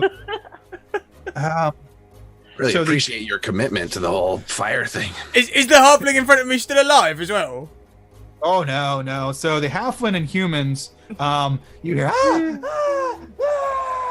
as they are all three engulfed in flames to death, taking the full brunt of that attack amongst other attacks received. Actually, the one human is alive and crawling on the ground, burning, but not quite dead. I forgot he was. Yeah. Now, I've forgotten the ruling, Carl. If I was to use the quickened thing for the sorcerer, can I then use another cantrip? Yeah, you can use a. You can use. You can use. You can use a cantrip. Great. In that case, I'll because I can't do a full action spell and a cantrip, can I? Is that the rule? I don't think you do. You can't do two full action spells. You can't do level one and above spells. You can't do 2 of them. But if you quicken, you can turn a full action cantrip into a bonus action cantrip. Then yes, I can. I'd like to do that. Who's still up? Okay. One human is almost. He's just like his skin's all burnt, and he's probably never going to recover. He's kind of reaching through the fires, trying to crawl out, and the giant is in flames, but like beating itself out. It's still alive. Definitely the giant then. While it's trying to beat itself out, I'll do a quick little firebolt to the face. It's not a very good firebolt, but it's the fault of the cat. Oh! Does a 14 hit? A 14 would hit. Yeah, I'll use the tides. I'll use the tides of chaos, which means you can use a wild magic surge on me anytime you like. Ooh, nice. There you Let's go. do that now. There you go. let's have that happen right now. Which table not? would you like to use?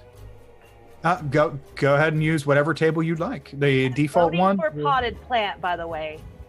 Ooh. Do the plant. After that fire damage. No, It that's would be not so what I- fitting. I've lost D&D Beyond. There it is.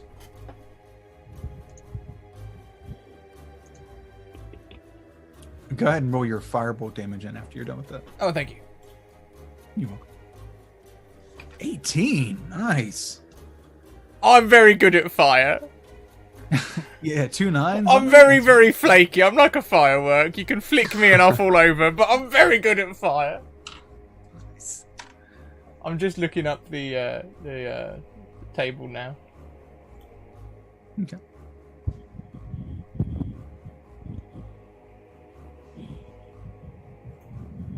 I'll do the thematic thing for this now. So you have the fire erupt and the giant is patting itself out fervorously. How is Jillian? How is B looking? What was half the damage for that fireball? I assume that I passed the dexterity save, so I'd take half, correct? Yes. So that would be 11. 11. Okay, so I'm full is 26, so we're taking Okay, 11 off of that. You're good then. Oh, what is an 8? I like that look. I like that look. Well, according to the PHB Wild Magic Surge table, an 8 is I cast Fireball, the 3rd level spell centered on myself. No. Karma! You're like, I'm very good at fire. And you just Erupt in a bit more flames. Whoops! Sorry, misfire. Too good. Oh my. That's perfect. So fitting. So fitting. Okay. There you go. Oh, it's centered on myself. Okay, so that's gonna hit your two party members beside you, Kriegka, and the surviving human. I'll also make a dex save, I suppose. Yeah, what roll you doing? Oh, it's all right. Okay, so Kriegka and Grippo. Okay, so Grippo's taking all of that. Kriegka's taking half. Oh my gosh! All right, I'm gonna kill all the NPCs. I'm sorry, what did we have planned? Because I've ruined it. To the quest to find the alternate shaman. Yes. Grippo comes back from the grave talking to Frizz's ancestor to relay the there were other shaman. Okay. Yeah.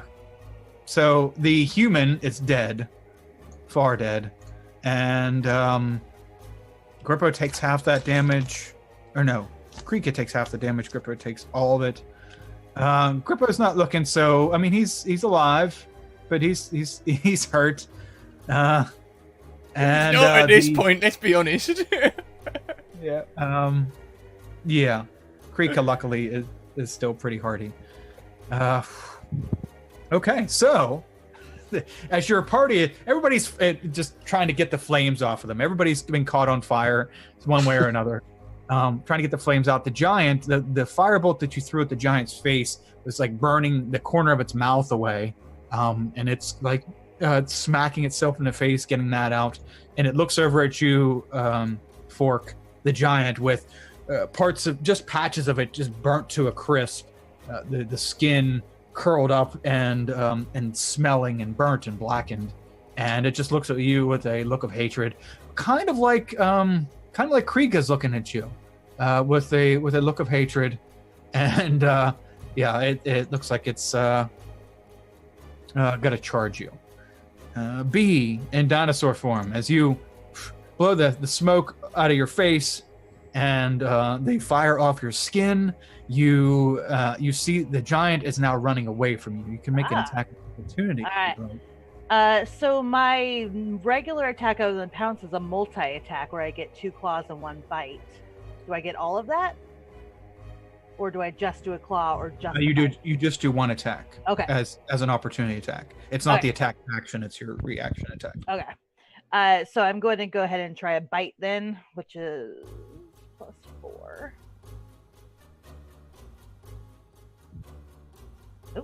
That might hit him. Oh yeah, that's gonna hit. All right. So that is 1d8 plus 2 damage. Oh, wow. Rolling so So well. 10. Yeah, nice. Okay. Oh, so you your claw attacks. So the giant starts running away, and you leap out of the smoke and try to jump on its back, and you're like right above its butt crack, and you're like you're slashing into its lower back, and it just kind of takes its free hand and smacks you off down onto the ground, but you land on your feet, all dinosaur and smooth like. But you did a nice gouge, like right where its kidneys are, into the flesh. Now So, bad very case for him. And yeah, it's a very awkward spot too, because you have a hard time reaching it. It doesn't have very good ability. It's gonna be a horrible thing to put ointment on. It's gonna be crazy.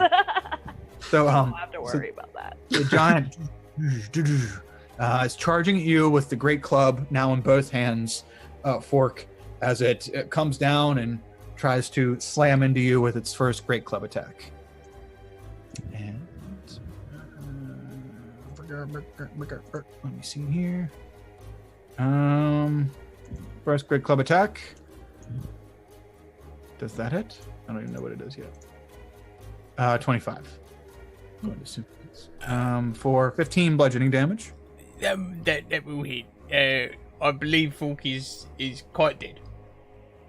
You're dead. Well, maybe not dead. It's not quite my health in death. But it's in. Okay. If we were playing 3.5, I'd be dead. Oh, okay. I forgot you just fireballed yourself. Yes, I'm very hurt. So it's the great club comes down on you as you are wiping the soot from your own fireball out of your eyes, and already injured. You look up to see the great club coming down right on your forehead, on your orcish forehead, and you hear the crack. Well, you don't hear it. Other people hear the crack as the great club smashes Fork in the head. Wait! Oh! Hey! Half orc. Yes. Gotta love a half orc. Awesome. Just wait for the next swing. Whoa. So you go down, but you find the will to live deep in your lineage. I don't know. This thing's pretty dumb. So let's see if it. Let's make it do an intelligence check to see if it realizes that you're still alive, or if it's pretty complicated. Okay, so it thinks you're dead. So it smashes down on you with its first attack. It's in a rage now. And who's it going to swing at? 1 for Grippo and 2 for Kriz. So roll D2. Okay, so it's going to swing at Grippo for its second attack. And what is that? Oh, it's gonna critically miss. So it critically misses, not only missing, but just taking the rest of its turn. Can't do any more movement. Can't do anything else. As it smashes down, tries to hit Kriz, and Kriz takes his foot because he's barefoot. Takes his foot, a like lizard foot full of dirt, and flicks it up into the giant's eyes, and causes him to just smack down right beside him and miss. And the giant is like wiping the dirt out of his eyes for the rest of his turn. Let's see here. And that's it. So B, you're up. Yeah. All right. So no one runs away from B. So I'm going to get right back up there against that giant. And I'm going to use my multi-attack against him. Oh, yeah. So first we'll do a bite. Oh! Hey! So I'm going to bite his shin off, and using that I'll use some claw attack here. So do you want me to roll damage at the end, or would you like damage? Actually, right go ahead and now? roll Go ahead and roll Okay. damage for your crit right now. Okay. Oh wait, was that a crit? Damn, I didn't even know. Yeah. That. Second crit. Got some hot dice. So 1d8.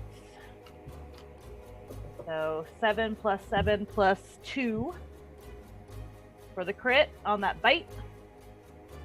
I'm really mad because I feel kind of singed as well, you know. Okay. You can. Well, yeah. Just go ahead and roll another d8. Oh, do you want to roll Two, twice? yeah, Okay, two. gotcha. Yeah, two different. Okay. So So- 7 plus 5 plus a 4. Plus 4. Okay. Oh, excuse me, plus 2. Sorry. Okay, so 14 total. Okay, Yep. so how is it that you run back up on the giant? How is it that you would be trying to finish this giant off? So I'm trying to take out his legs because I really wanted him to go prone on that first attack, but he didn't. So I'm like, I'm just gonna bite his leg clean off. So I go down and I get a big meaty bite of his shin, and then I just rip that out.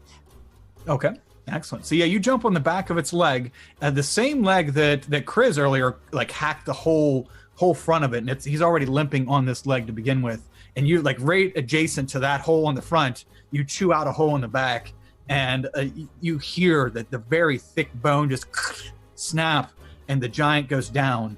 And it's trying to get back up, but it's so wounded, and so much blood is pouring out of the stump in its leg.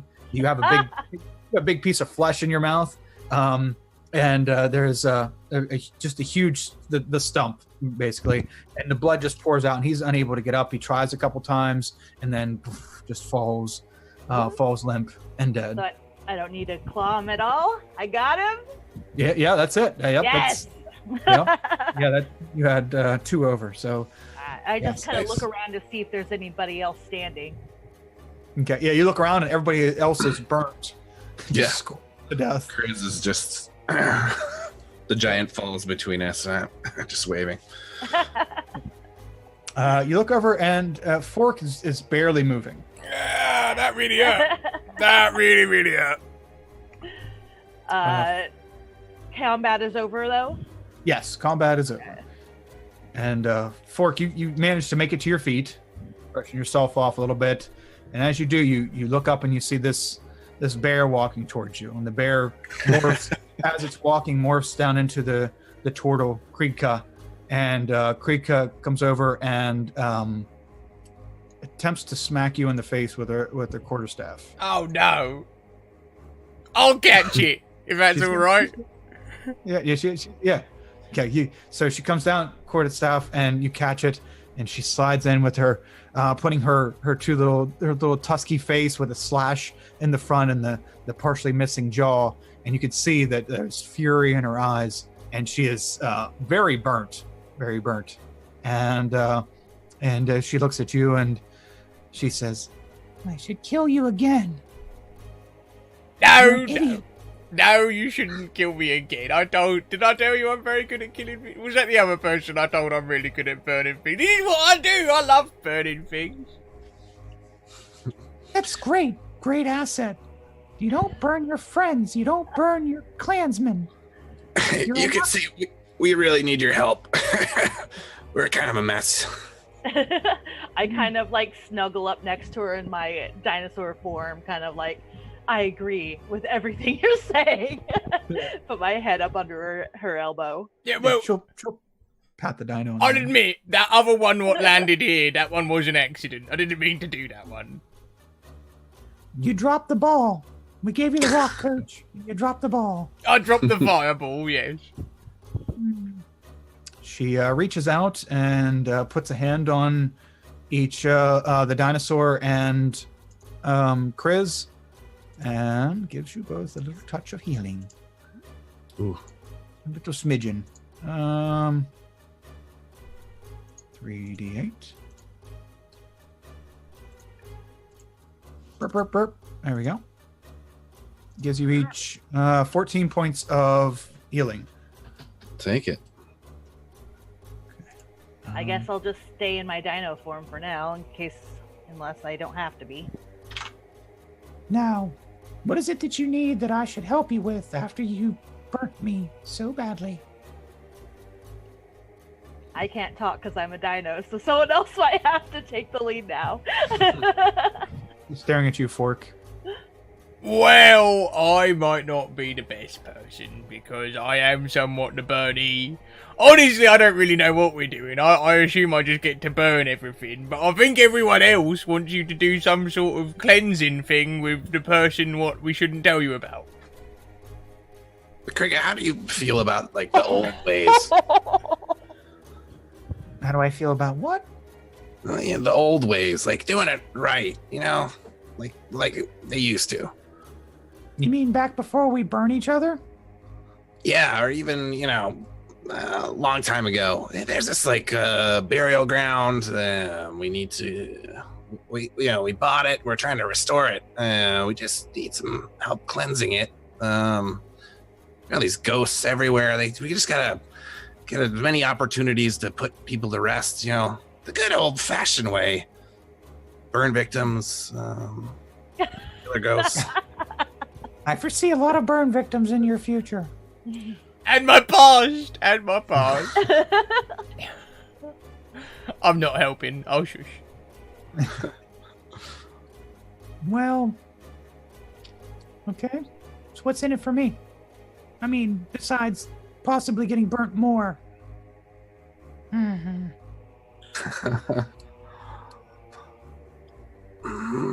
She's looking at you, Chris. She's looking at you, Chris. The appreciation of your community, that special feeling from, doing the right thing. That is the most horrible offer I've ever heard. My dinosaur gives you the thumbs up with its little arms.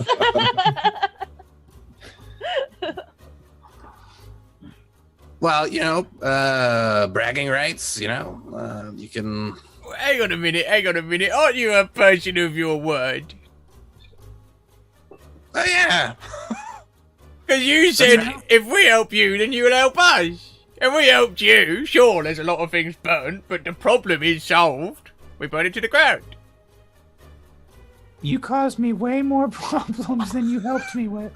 So I But kind of erased. semantics. I'm Yeah, willing it to seems bet. like a deal's a deal. I'm willing to bet by looking around that I could just kill all of you, finish you off, and go about my day and be happier than doing what you want me to do. But you'd have no place to bury us without this burial ground. It's your clan, not mine.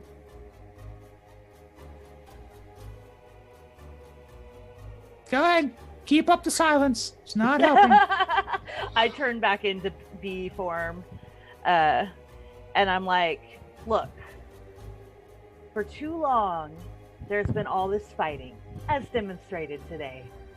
Let's get together, do some good, and advance the clan as a whole. This is your chance. This is the time. People will talk about you, how you took the initiative, how you made us move forward instead of keeping us back. How I was burnt alive on my birthday. Thanks. It's my birthday. It's your birthday. I had the candles lit and everything, and now I'm the candle.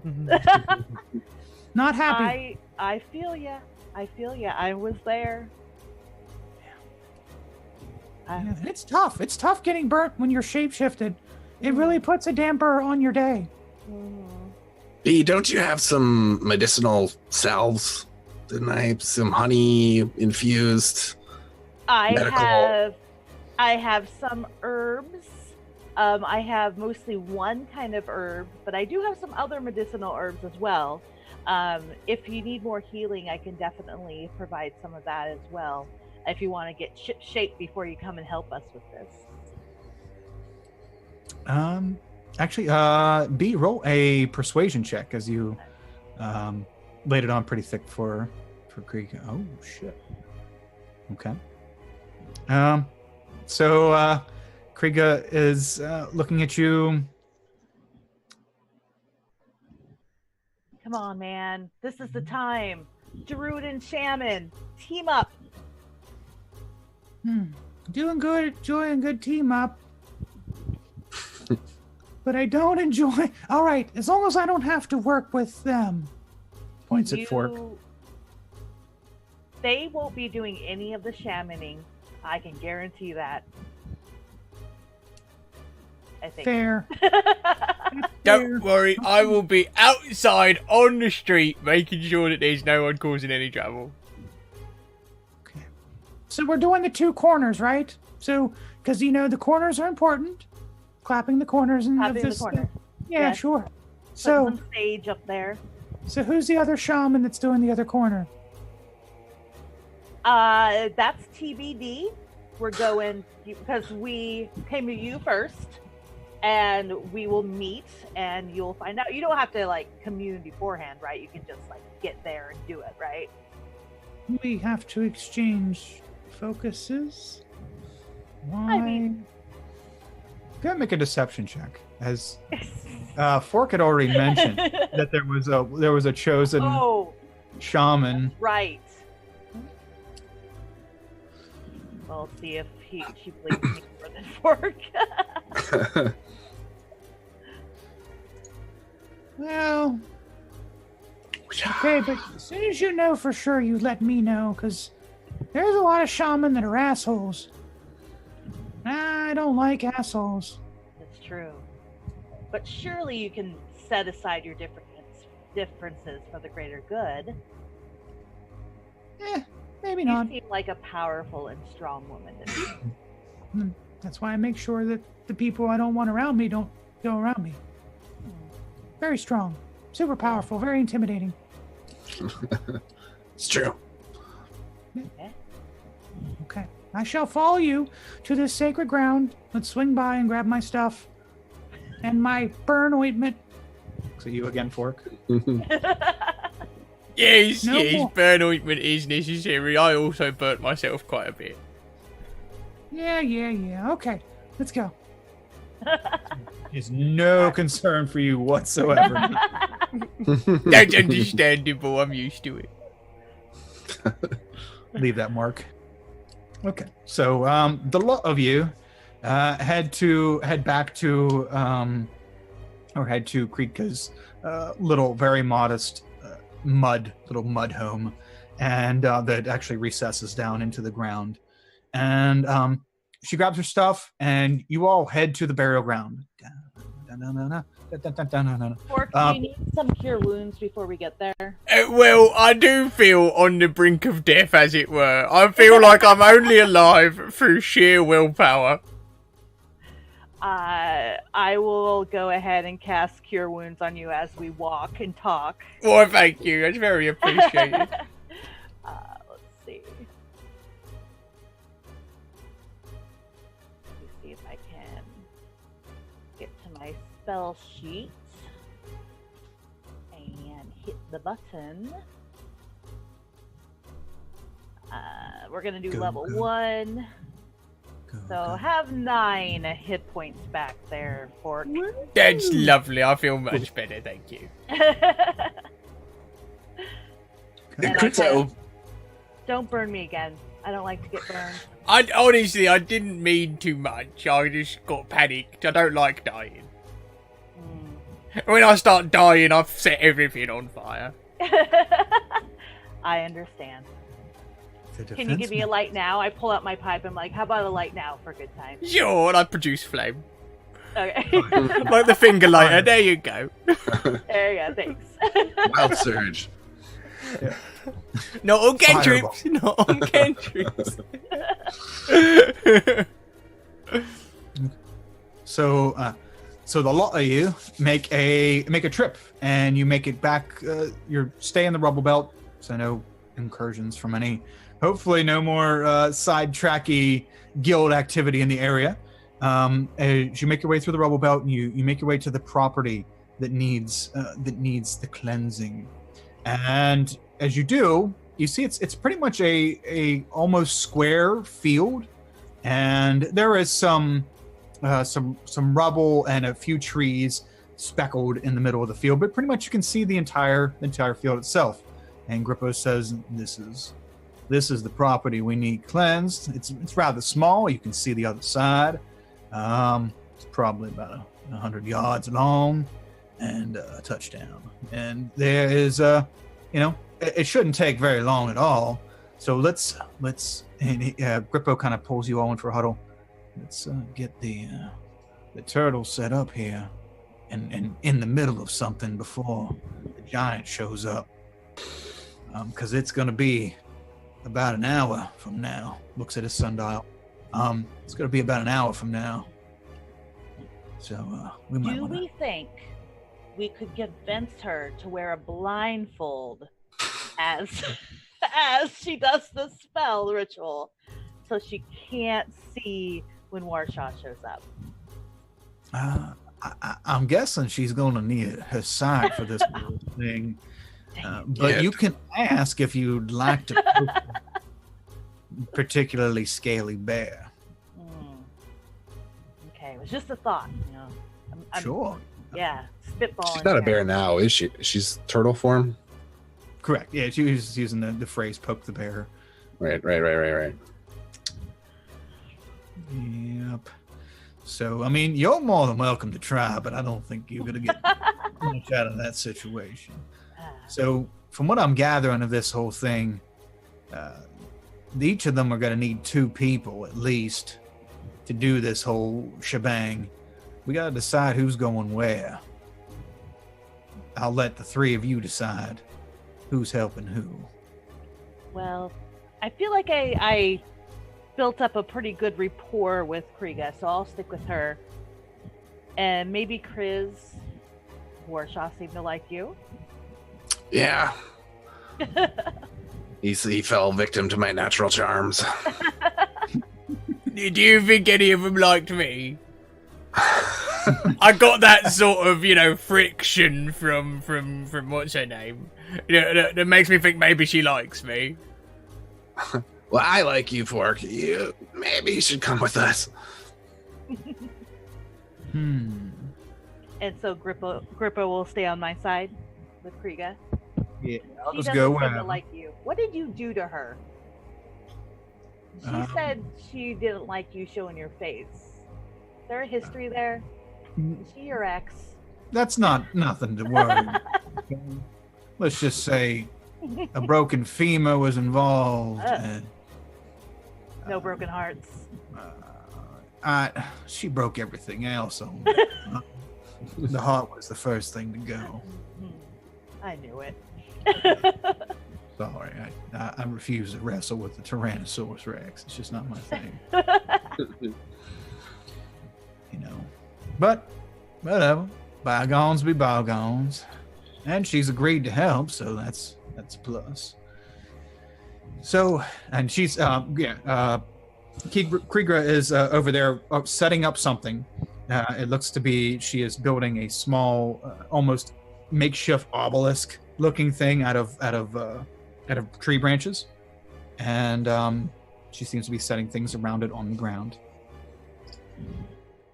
And she said, "Okay." And you all can see across the way, at the distance, heading towards the field, a giant. Like this. Right on time. I apologize.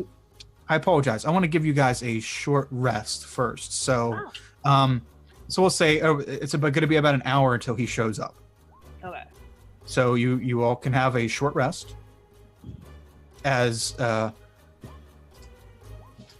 B and Grippo are getting ready to get settled in and get instructions from Kriga, and after the hour, and once you see the large giant heading over towards the other end of the field, Fork and Kriz, you're welcome to go over there and handle that.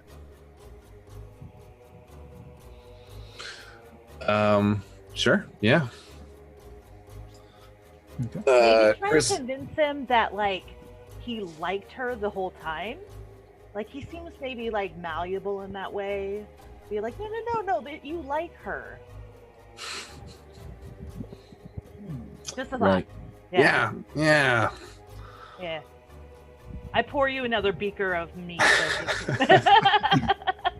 Yeah, I just down it. Oh, okay. Oh, thank you. Not bad. Glad she gave that to you. Very good idea. Very good idea.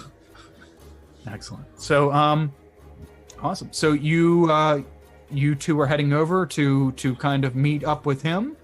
And B, is there anything you're doing while they're intercepting the giant? I'll go over to Kriga and I'll be like, is there anything I can assist you with? Is there any help you need setting up? Yes, we're going to begin soon. The time is almost nigh. And I will need each of you. This is so. I will need both of you to help me place certain things at certain times and channel your spiritual energy into this ritual. Now, has the other shaman showed up yet? She's not paying attention. Like, she's not looking. yeah. She's doing her own thing. I believe he is on his way presently. But I mean, you are our number one for sure. So, like, whoever this other person is, I'm sure they'll just be a secondary to your supreme powers. Oh, that's awful kind of you. When I'm not on fire, I'm on fire. So, I'm just gonna do my thing, and I'll let you know when you need to help. And she is placing strange stones, lighting incense, rearranging the sticks to form different patterns, and getting her stuff ready. I offer her a puff of my pipe, just in case. Okay. She takes it and she looks at it strangely and puts it up her very large nostril. Yeah. And just like so she has her hands free, she just and then blows it out her mouth and continues rearranging stuff as the pipe sits in her open nostril. And that's hers now. That's hers now. You don't want that back? No, it's all yours, my lady. It's back in there. So the giant Warshog, I think that's his name. Darn it, Warshog comes down off of the hill and down onto the field as you two are have gone over there to meet up with him. Hey, Warshog. Hi there, friend. You made it. Yes, and he has like the stuff that that Krieg is setting up. He essentially has a lot of that stuff pre-manufactured and tucked under his large armpit. And he said, "Yes, I made it. I told you, I never break a promise." I knew it. I'd heard that about you. It's one of the many great things I've heard about you. And I'm gonna like sort of do a circle so that like I end up in the other corner, so he's not looking across the field to see her. Okay. Yes, he kind of turns to you. Okay, this looks like the spot. I'm gonna. He sets down this large wooden, almost like a structure thing, and he begins to take out all the small pieces. And okay, we're gonna have to set up. Where's the other shaman? Yeah, preparedness never breaks a promise, always on time, and very forgiving of all people. That's what I've heard about you. I've heard that too. That is something I've heard. Okay. Magnanimous. Go ahead and make a persuasion check as he's starting to look around for the other shaman. This is not good. Actually looking very attentively. Probably Fork is helping me, right? Yeah, I'll help. I'm very charismatic as it happens. Yeah, you better go like, oh, look over here. Hey, yeah. 15. 15's good. Unfortunately, his perception is 17, and he is like, thank you so much. Who is the other shaman? I can't quite see that far. I have bad eyesight. It's Krieger. Your old friend. You brought a eye gouger to a ceremony like this? I did burn their entire encampment to the ground first. That's true. We left a lot of blown up huts and buildings there, but also we told you that you were the prime shaman. You know, it's just, who cares if it's an eye gouge? It's just a, you know. You can still see the smoke rising. Wow, this is hilarious. This is okay. So, Fork, do another persuasion check with advantage. Thank God for advantage. Yes. So you're making her by force help us with the ritual. You destroyed her village, and you're making her help us with the ritual. Yes, but try not to tell her that. She's feeling very bad about the whole thing. Did you beat her first? He lit her on fire for a little bit there. I burnt her real bad. She tried to strike me down, but she could not. Oh, they're very bad over there. I don't like that clan. They're very bad. She's mean. So I'm glad that you taught her a lesson and made her help with this ritual. As long as she stays over, I will smack her just like I would smack anybody who would be mean to me. But if she comes over here, I will defend myself. Well, She's really trying to turn over a new leaf, you know. yeah, that's what I've heard. And with the whole, you have to swap things, right? We can do that for you if that's allowed. Yeah, he's actually looking kind of nervous as he keeps peeking over there. He continues setting stuff down, peeking over there, talking to you. You're going to help me with my stuff, right? Oh, yeah. Okay. And if she comes over here, you're going to intercept that situation, right? Oh, yeah, for sure. You guys won't get in with, there's no need for her to come over here. Okay. I now you know I'm powerful. I would just I would just squash the situation. Yeah, you're like the star. We're like we're like your managers, We're just trailing on your glory, but we'll take care of all the, little details for you. You are good roadies. Very nice. Yeah. Okay. Okay. Here, help me set this up. And he's taking a lot of the smaller pieces and holding his hand open and having you do it because it's more of a delicate matter than his big ass hill giant hands. Except for me, I'm like, yeah. Things up. So he's having you place some things and get pretty much the identical setup as Krieger is having them help with over there. So, wow, that was an amazing, charismatic, non-charismatic maneuver to promote violence against that. A very, very good move, Quark. Very good move. Because it was not looking just like I planned, obviously, totally planned. Yeah. I planned for them to burn their village to the ground and to curry favor with the other person. Absolutely. So very nice. Okay, so the ritual has begun. Dusk has started to settle in. Little small fires around these makeshift shoddy obelisks have begun, and the shamans in turn are giving all of you instructions, and as they do, they begin to chant, and amongst their instructions, and these obelisks begin to glow. Krieg's begins to grow green, and Warshaw's begins to grow blue, and they begin to grow, do a nice little pulsating glow as the ceremony continues on. I need Krika, Grippo, and B to make a religion check as you are conducting this ceremony, and it needs to go down by the numbers, and this needs to average out 13. So yours is 7. Luckily, Krika will have a nice bonus of 5, so it'll be this D20. Yeah, let's do this. We'll make it legit.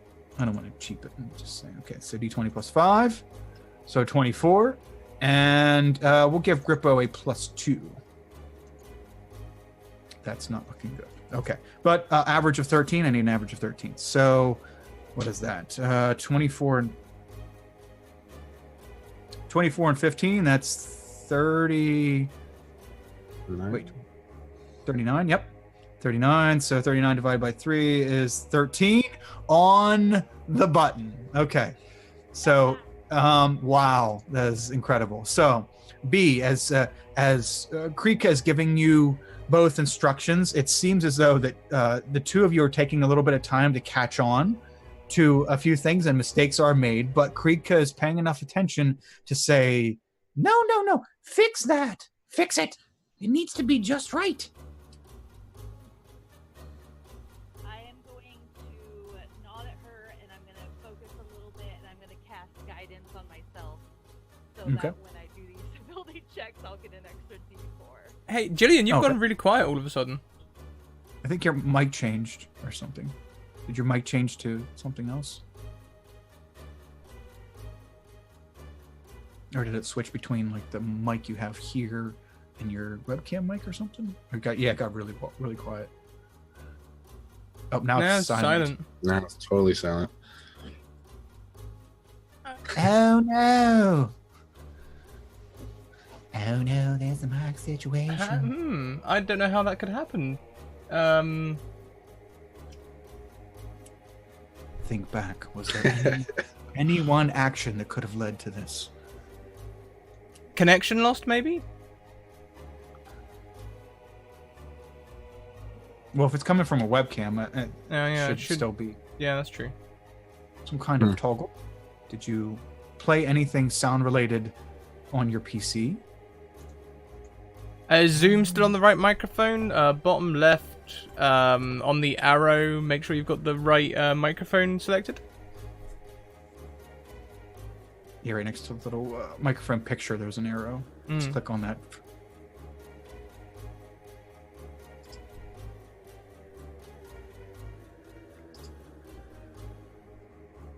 Not yet.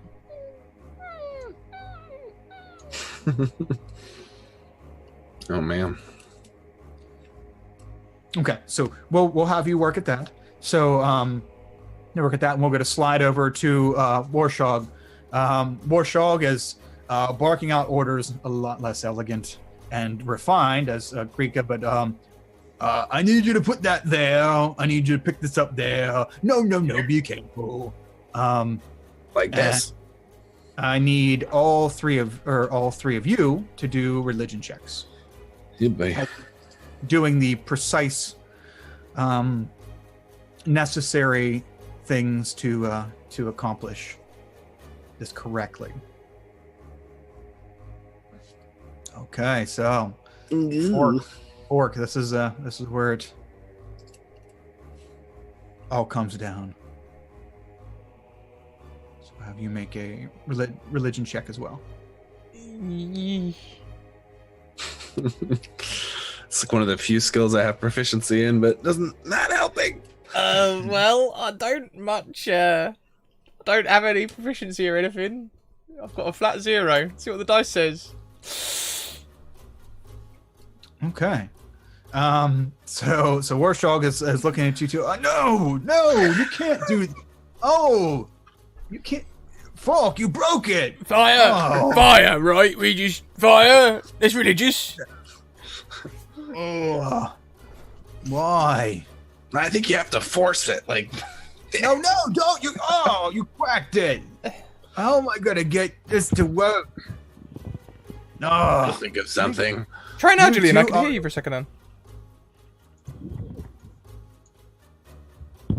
It's really weird. I Yeah, can I hear wind noise. I can hear your microphone. Your microphone's working, but I can't hear you. Can you hear me now? Yes!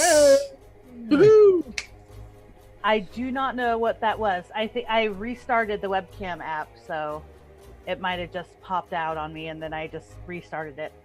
Unplug it, plug it back in. Yeah, put that one down to technology, I guess. Classic.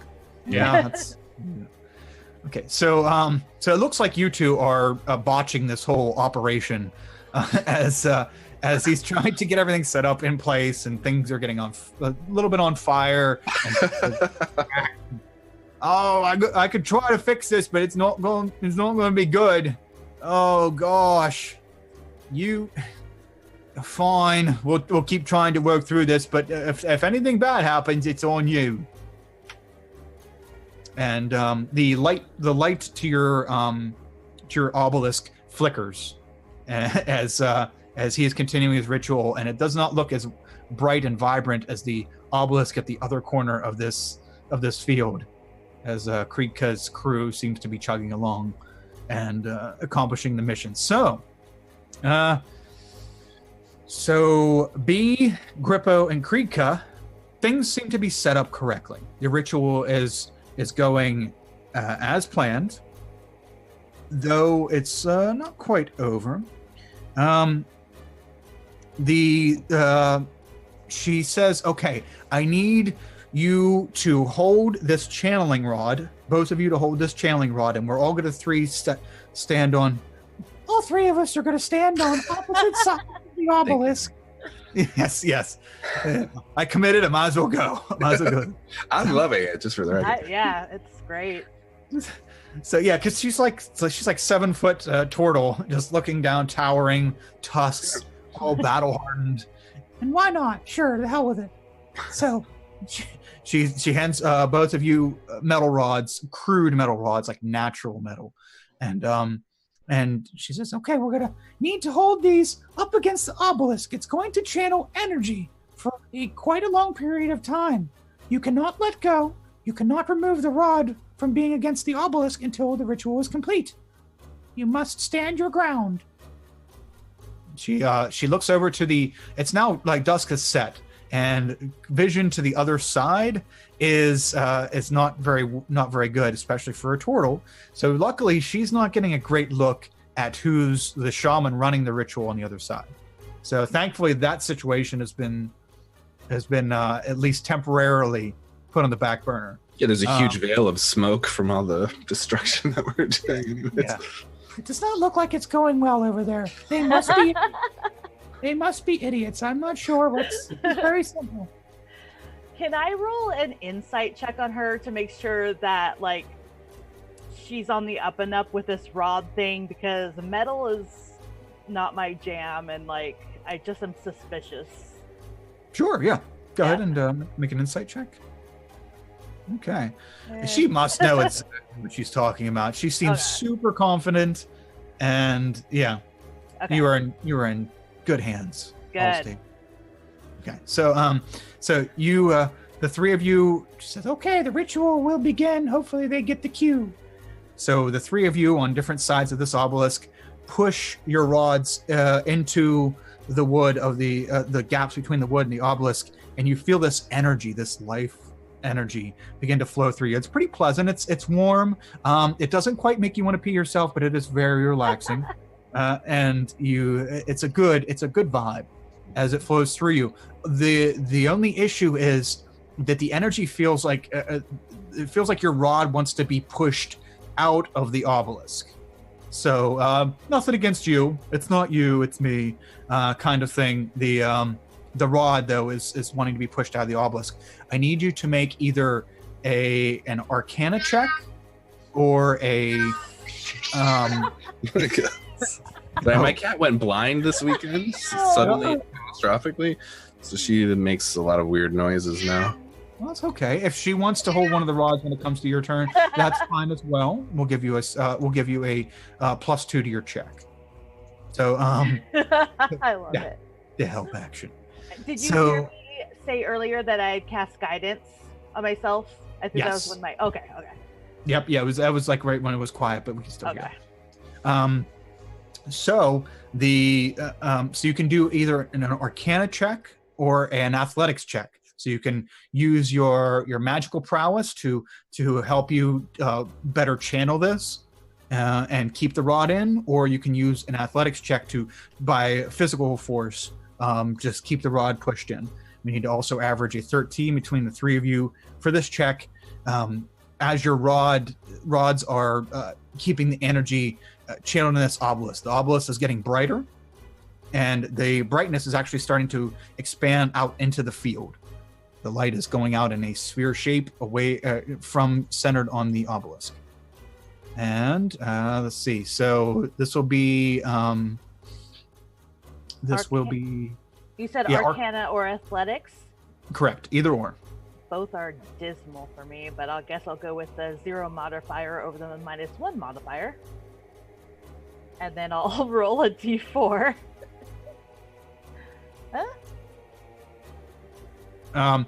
Actually, go ahead and add a d10 as well, because Grippo is going to give you inspiration again. Now, he would have done that at the beginning of this. If you'd like to use your inspiration.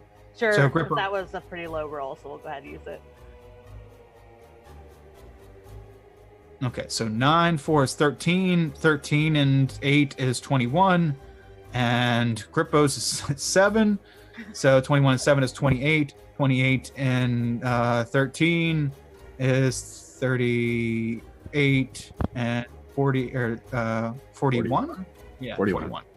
Yeah, so that's gonna pass. So 41 divided by 3, that is above 13. So thankfully, with your stuff, you are able to hold the rods in place. Now, the other gang, Kriz, Fork, and Warshog, the three of you look over and you see the other obelisk the other obelisk's light begin to start to grow and cascade itself out onto the field. While yours is doing well, Bea, just to give another note, Grippa looks over at you and says, "You're doing a wonderful job. Just keeping on, and all that stuff." And he gives you inspiration again. Ah, excellent. Um, Thank you, sir. Yeah, it must be nice to have all those extra numbers. Warshog doesn't look like the most inspirational person. So he looks over and he says, "All right, we have one more chance to make this right. We've already messed up quite a bit. Let's catch up and do what's needed to be done. So I'm going to need you to each take these rods," and he hands you each of you metal rods, "and we're going to need to stick them in the obelisk and charge it up, much like what's going on over there." Yeah, okay. Okay. So I need both of you, Orc and Kriz, to make either an Arcana or Athletics check to hold the rods against the force of the magical energies that are pretty much magnetically like trying to push the rods away from this obelisk. So we just hit the thing with the stick? No, you need to push it in. Push it in to the thing and hold it there. Don't let until I tell you to pull it out. Don't let it out. If I warm up the hole, it will let things squeeze in easier. No, don't. No. Then we can heat shrink it in. It'll be real tight. It'll never get out again. We won't have to hold it. Yeah, that would be bad. No, Mr. Falk. No. Listen, you can go burn down another village after this. Please follow my instructions right now. All right. And Fork, I need you to make a very important and not very low check. It needs to not be really low. What are we looking for here? Religion again? Oh, no. Athletics or Arcana. Athletics or Arcana. Two of my strong suits. Could I maybe intimidate the pole? You can try. On intimidation as well. If you like, you're looking at the metal rod. I will set you on fire.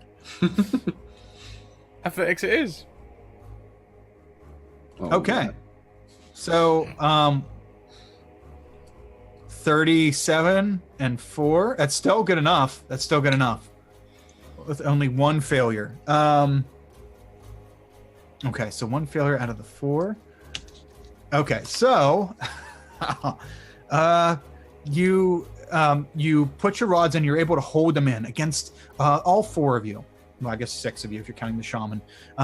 You're able to hold your rods against the sheer power and magical energies that are pulsating from these obelisks. The energy itself is pleasant. The experience of having to keep the rods up against the obelisk is not so much. You're really fighting against magnetism essentially.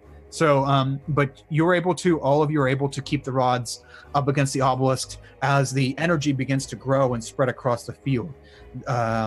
Kriz and Fork, unfortunately, the energies coming from yours, it seems very strong, and then it flickers a little bit, and then it grows again, and then something isn't quite. There's a loose connection there somewhere, and Warshog, buddy. What's happening? Something was wrong, of course. Like I mentioned, it's not quite right because you broke stuff. It's okay. The ritual is almost done. I'm sure nothing bad's going to happen because our side is jacked up. Okay. And you all hold the rods, and then eventually the lights touch in the middle of the field and overlap. Venn diagram each other, begin to overlap, and the entire field becomes becomes covered in the lights, and all at once the obelisks crumble, and after sufficient overlap, and the lights go out, the wood falls around their metal rods, and the 6 of you stand there holding these large crude metal rods. No obelisks. It's evening time, and you see in the middle of the field some kind of glowing creature begins to one glowing creature, as if there could be more. There could have been more, but there's only one. Begins to climb out of the ground. It's like a skeleton with a glowing, almost worm-like creature wound inside of it through the bones on the outside, where the guts would be, out the arms. It's essentially a some kind of weird undead tapeworm that has made its way through the entirety of this skeletal body. Bitch! What the hell? What in the hells is that? It climbs up and it stands up. Well, there's some nice bones. Looks around at all of you, and it's going to make a mad dash towards the Warshog and crew, as you're all standing there, and it runs at you. Warshog says, "See, that's the kind of shit that happens when you mess this thing up. You two can fix this. It was our first time. It's fine. It's fine. Just go ahead and fix that. I'm going to clean up my stuff and prepare to go home. So just take care of that. The land is fine. This is just the excrement of the process, and because you jacked it up. So go ahead and deal with that, and I'm going to get my stuff cleaned up to go.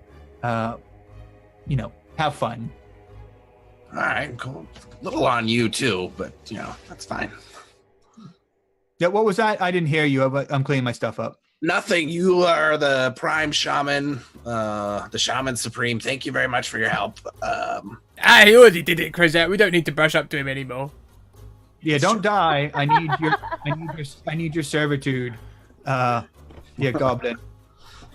Don't die. Okay? Don't damage the merchandise. Try my best. Okay. So let's roll initiative. Actually, we don't really need to roll. We don't really need to roll initiative. Let's just I'll let you guys go first. This thing is not going that fast, and it seems to be seems to be one track. So we'll let you two have time to react to it. Fork, do you want to try and blow it up before I'm adjacent to it, or does it help you when your friends are nearby? I don't really know, to be honest. I'm not sure how it works, but I could start throwing fire at it whilst you are out of the clearing, if you like. I don't have any of the big ones left, only the little ones. And I'll do a firebolt and then a second firebolt as a bonus action. Oh no, wait! Ooh. I don't have enough sorcery points for that, so I will not do that. Okay. I'll just do the firebolt hits the skeletal creature with the worm-like entity wound all through it is coming at you, but it's not that fast. You throw a firebolt and it hits it right in the chest. Go ahead and roll damage. Okay. The fire hits and it kind of shakes its shoulder back, snaps back into place, and continues running towards you. It looks like it hurt it. Okay, so that's 8 damage. Okay, and it's still coming at you. Chris, you see the skeletal creature coming at you, flames going out that are on it. This thing is so gross. Do a little juke, pull out my great axe, and rage. I'm just gonna rage at how gross this worm is. And then take a couple of swings at it with the spirits. Okay. So that probably misses. Yeah, you run up and you're and this thing, the worm inside actually is wound through the bones, so it just makes the hand come up and smack your first attack away. But you come up with with an uppercut Hadouken with the axe, and it's unable to move quick enough to deflect the second attack. Go ahead and roll damage as you cut upwards through it. Worm. 10 damage. Okay.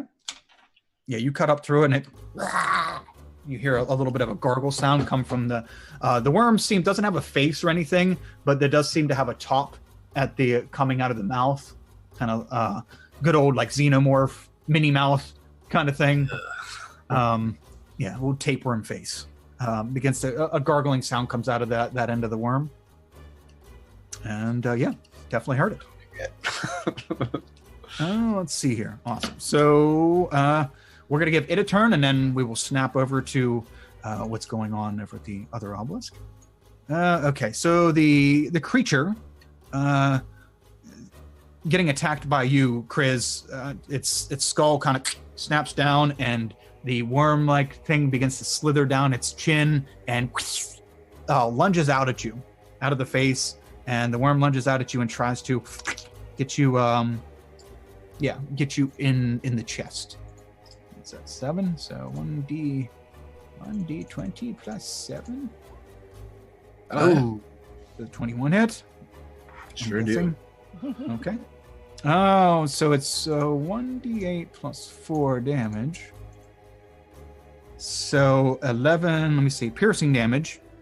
If a target is a creature other than undead, it must succeed on a DC 14 Constitution saving throw, or be paralyzed for 1 minute. The target can repeat the saving throw at the end of each of its turns, ending the effect on itself on a success. Ending the effect. And a failure. Okay. So this worm, this tapeworm, undead tapeworm, lashes out of the creature's mouth and hits you in the chest. And you feel a sucking and some kind of like liquidy substance enter your chest and quickly disperse itself through your body. You become suddenly numb and bloop, fall over, paralyzed. Hey, we fucked it up. Crap. Yay! We fucked up. The creature then the worm-like mouth retracts off of you, and the head tilts up at you and the creature begins to continue running towards you. Unfortunately, it's not enough movement to get to you. So like 10 feet in front of you, Fork, this skeletal creature is like getting ready to attack you. And that's it for its turn. So B, as the obelisk falls in front of you, Scratticus says, Oh, you both did very well. We definitely did way better than whoever the hell that is over there. They screwed something up. That creature, the undead creature out there, that's not your fault. Don't mind it. Wouldn't worry about it. So you're free to go. Right, we're done. I'm gonna clean up, and I'm gonna head back to my camp. and she's like looking over to see. Well, we appreciate everything you've done here. I would ask you if you're hiring, but I probably should save my friends first. I'll talk to you later. And yeah, thanks. Call me. So I'm gonna go ahead and go Dionychus again and run over and pounce on the back of this undead thing before it takes everybody out. Okay. Being at the other end of the field, we'll say that you can, if you dash, you can get there. Dionychus has 40 feet of movement. So is he farther 40 feet now? Yeah. You're okay. at the opposite ends of this field. We'll say that with the dash, you can get there. Okay. So I'll just use my action to dash and then hopefully survive until the next round. Okay. You're like, let's say you're like 10 feet from the creature. You're running super fast across the field, and you almost get to it. You're running up on it. Doesn't even notice you. Okay. It's eyeballing Fork, and that's it. Grippo is going to bid Kriega farewell. Kind of look and.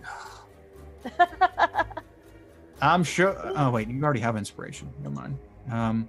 So he's like, all right. Yes, fair lady. Have a great. And she's ignoring him, like she's just rolling. Whatever. The hell with you. All right. I guess I'll come over here and try to help. And he nonchalantly starts walking over towards the fight, and that's it for his turn. So okay, Fork, you're up.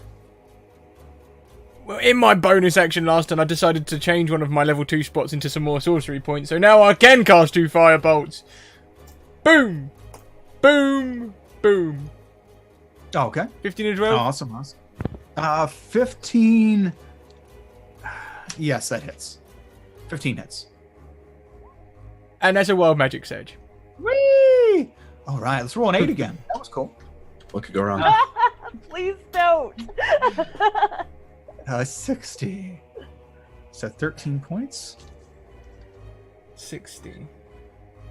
Okay. You regain your lowest level expended spell slot. Hey. Ooh, there you go. Okay, there's a free level 1 slot. Yeah.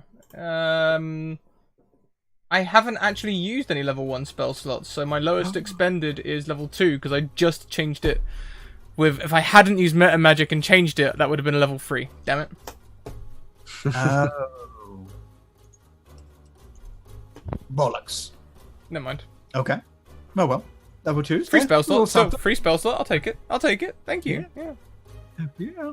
Okay, so you throw a little mini barrage of fireballs, and one of them flies over the shoulder of the creature, and the other one hits it in the chest again, and it takes the damage and still keeps coming. There's no emotion, no nothing. I mean, there's no facial features at all. It's just this worm wrapped up and animating this body. Anything else? You want to do anything? It's 10 feet from you and closing. I might put a bit of distance between it and me. I might, run away a little bit, but I've used all my actions. Do you want to, like, 20 feet or so? Or 30? Or Firebolt's got a long range. Just go for 30. Okay. You run your 30 feet. Run back to... You're starting to, like... You're at the base of the hill that leads out of this field. And, you run over and you're creating distance. Yeah, kiting, I think it's called. Yes. A little bit of kiting. Awesome. So that's your turn. Okay, Chris, you are paralyzed on the ground. How about you make a what is that? Con save? Yeah, con save. I think. Yeah. I'm gonna do that. No, I'm not. Okay. You're trying to whatever this thing like hits you with. It's little help, please. Yeah, you are not feeling so with it. The creature is just kind of like, yeah, oh good, I'll leave him for later, kind of thing, and is taking after Fork.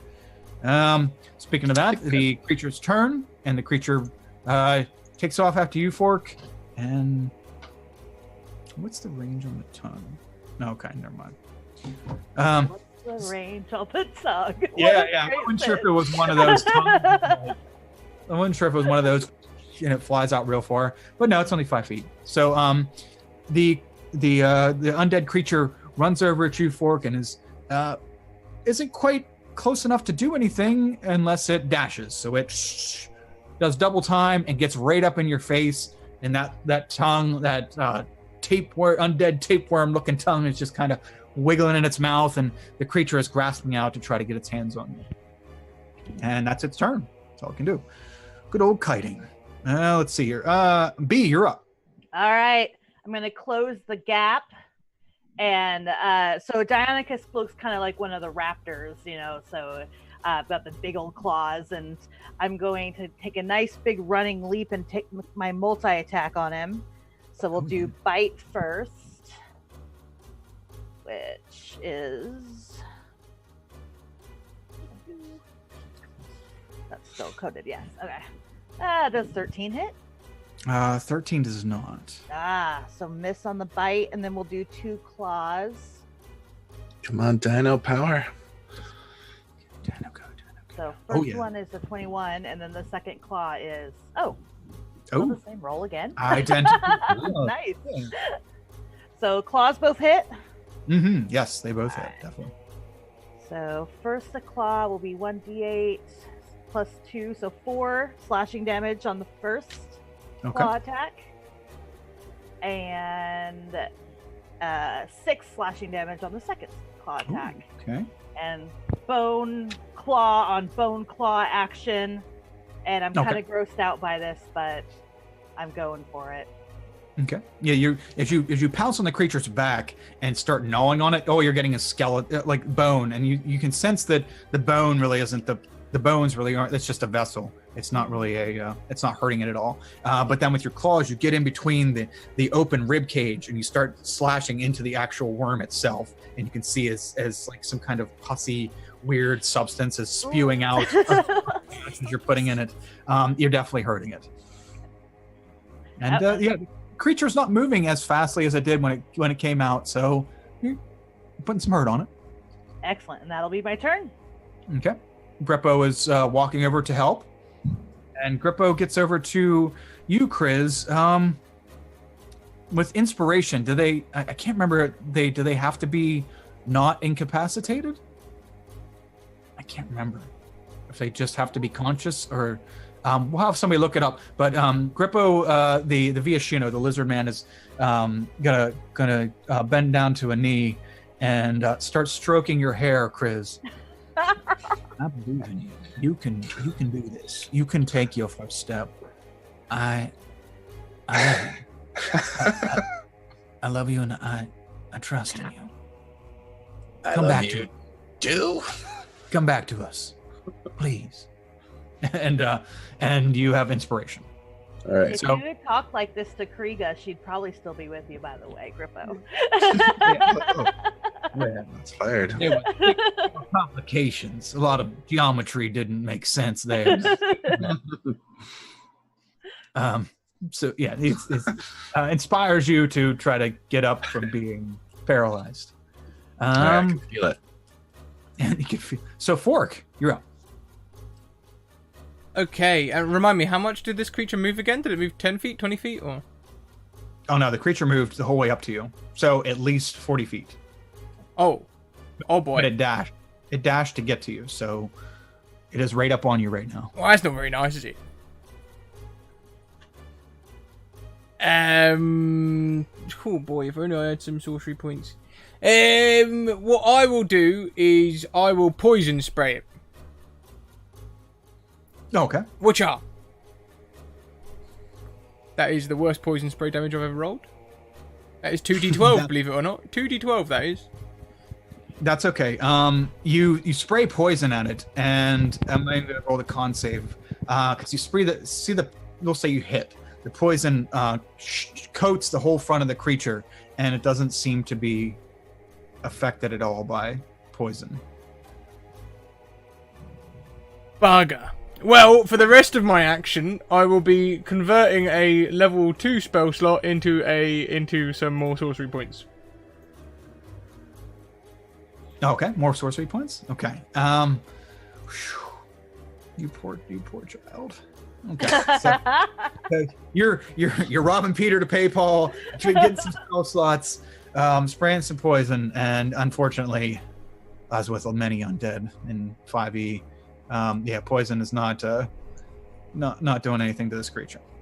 Kriz, you're up. We're going to say that inspiration works for you. I don't remember the exact wording, but we're going to say I'm not going to use it. I'm just kidding. Yes. I'll just lay down. I didn't need it. All right. The power was in me the whole time. So you maybe it was the sultry, very heartwarming inspiration, or not, that the Grippo gave you, and he's standing there and he's trying to pretend like he's taking credit for raising you up. You just naturally, it wears off, the effect wears off, and you get up. You can see the little teeth marks in your chest, and you get up and you are with it. Though that was at the end of your turn, so yeah, you're back with it, and you crane your neck and you look over and you see this creature is now like right on Fork, my buddy. The creature's tongue lashes out at you now. Go ahead, we got these. Oh boy, that's gonna hit. Okay, that's gonna hit. Yep. What's that? 1d8 plus 4. For 5. Oh, good. At least it's not good damage. 5 piercing damage as the undead worm-like creature lashes out of the skeleton's mouth and suckers itself to your shoulder. Can you please make a DC 14 con save as it pumps liquidy spit dribble into you, unfortunately paralyzing you. I don't have any rerolls or anything. No. Oh. Well, I should have had Grippo run up to you then. But that would look a little awkward as you're getting attacked. Hey there, I think you're doing great. Yeah. Yeah. So your body goes limp and you fall down to the ground. And you're just kind of laying there paralyzed. I should have burnt it to the ground. The worm-like creature retracts into the skeletal body and turns around and begins to try to start raking the dinosaur that was slashing at it. 2 claw attacks. Uh-oh. First claw attack, 19 hit. Yes, it does. Okay. 1d6 plus 4, so that's not as much at least. 7 slashing damage, and the target is grappled. Until the grapple ends, the Morg has advantage on attack rolls against the target and can't use its claws against another target. Okay, so it can't claw anybody else because it's got you like all gripped up in its claws, but you are grappled, and it has advantage on its attacks against you.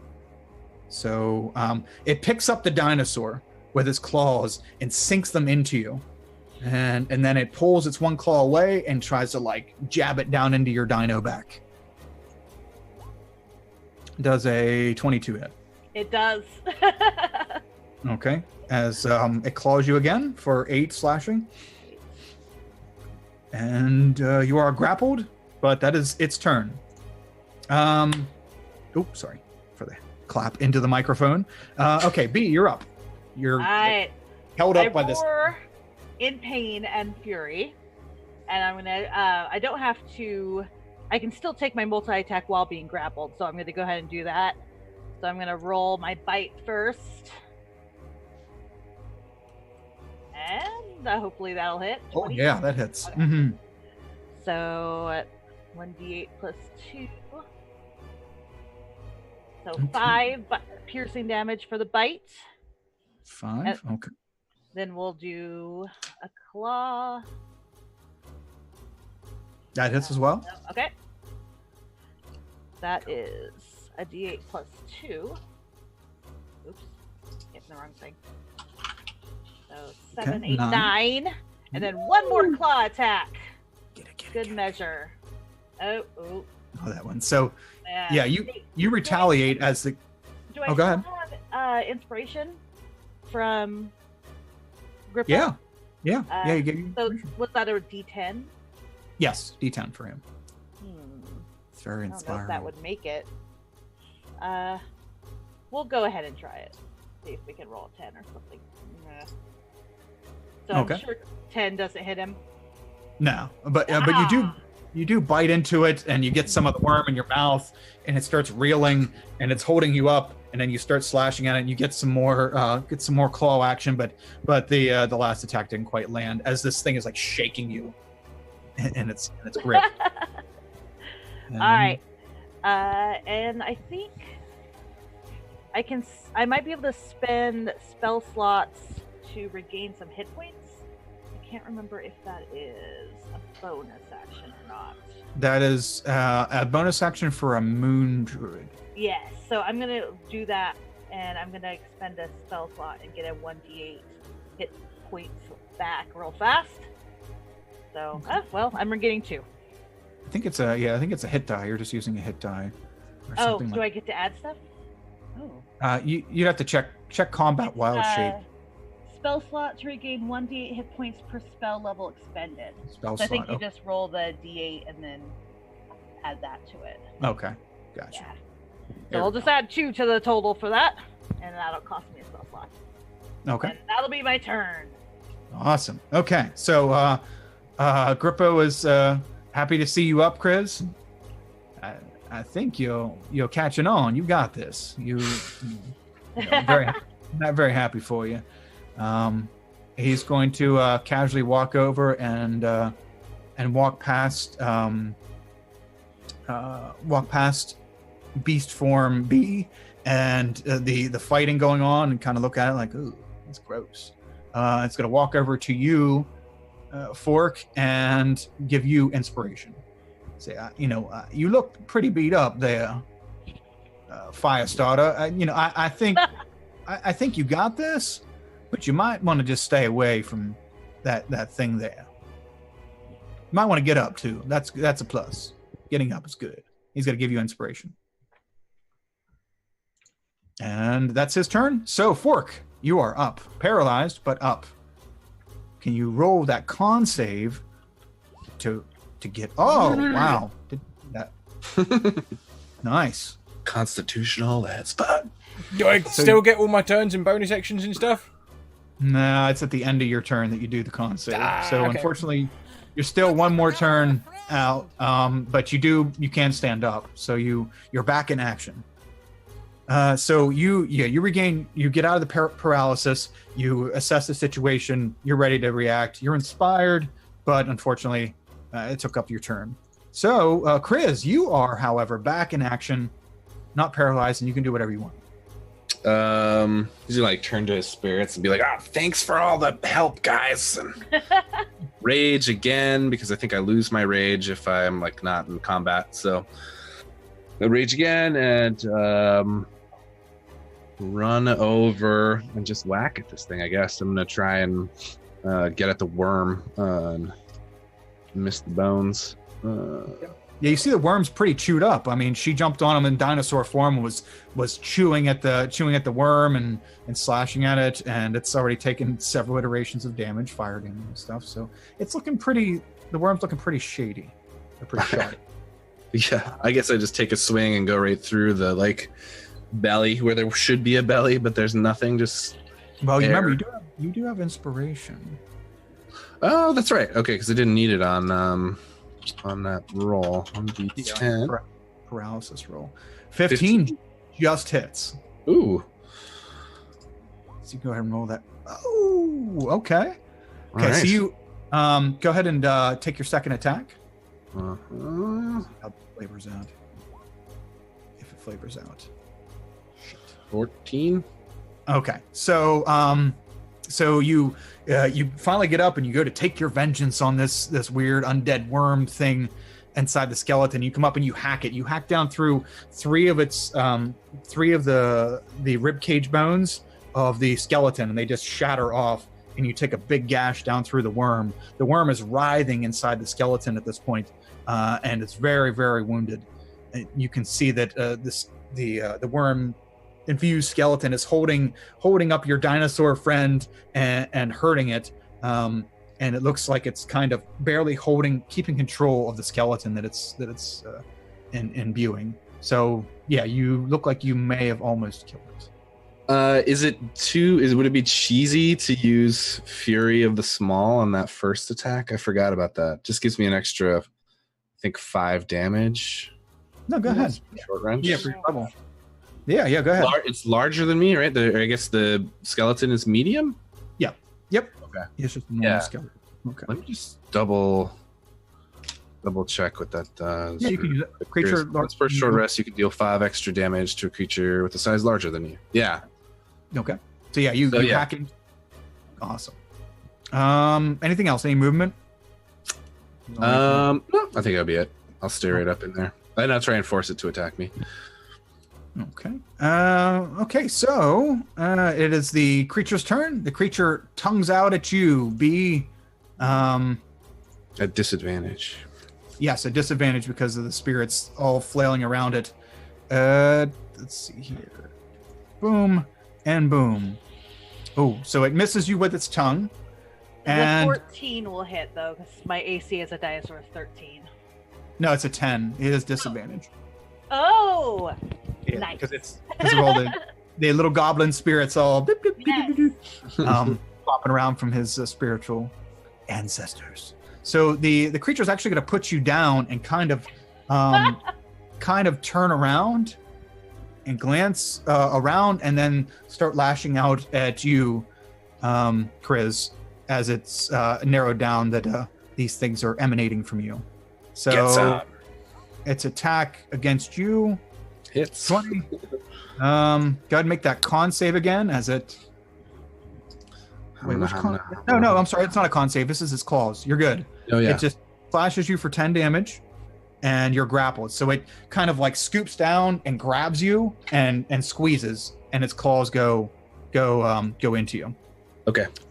That's its turn. So B, you're up.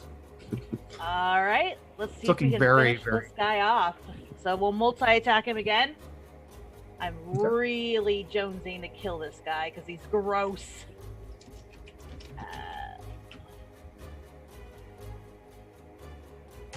15 hit?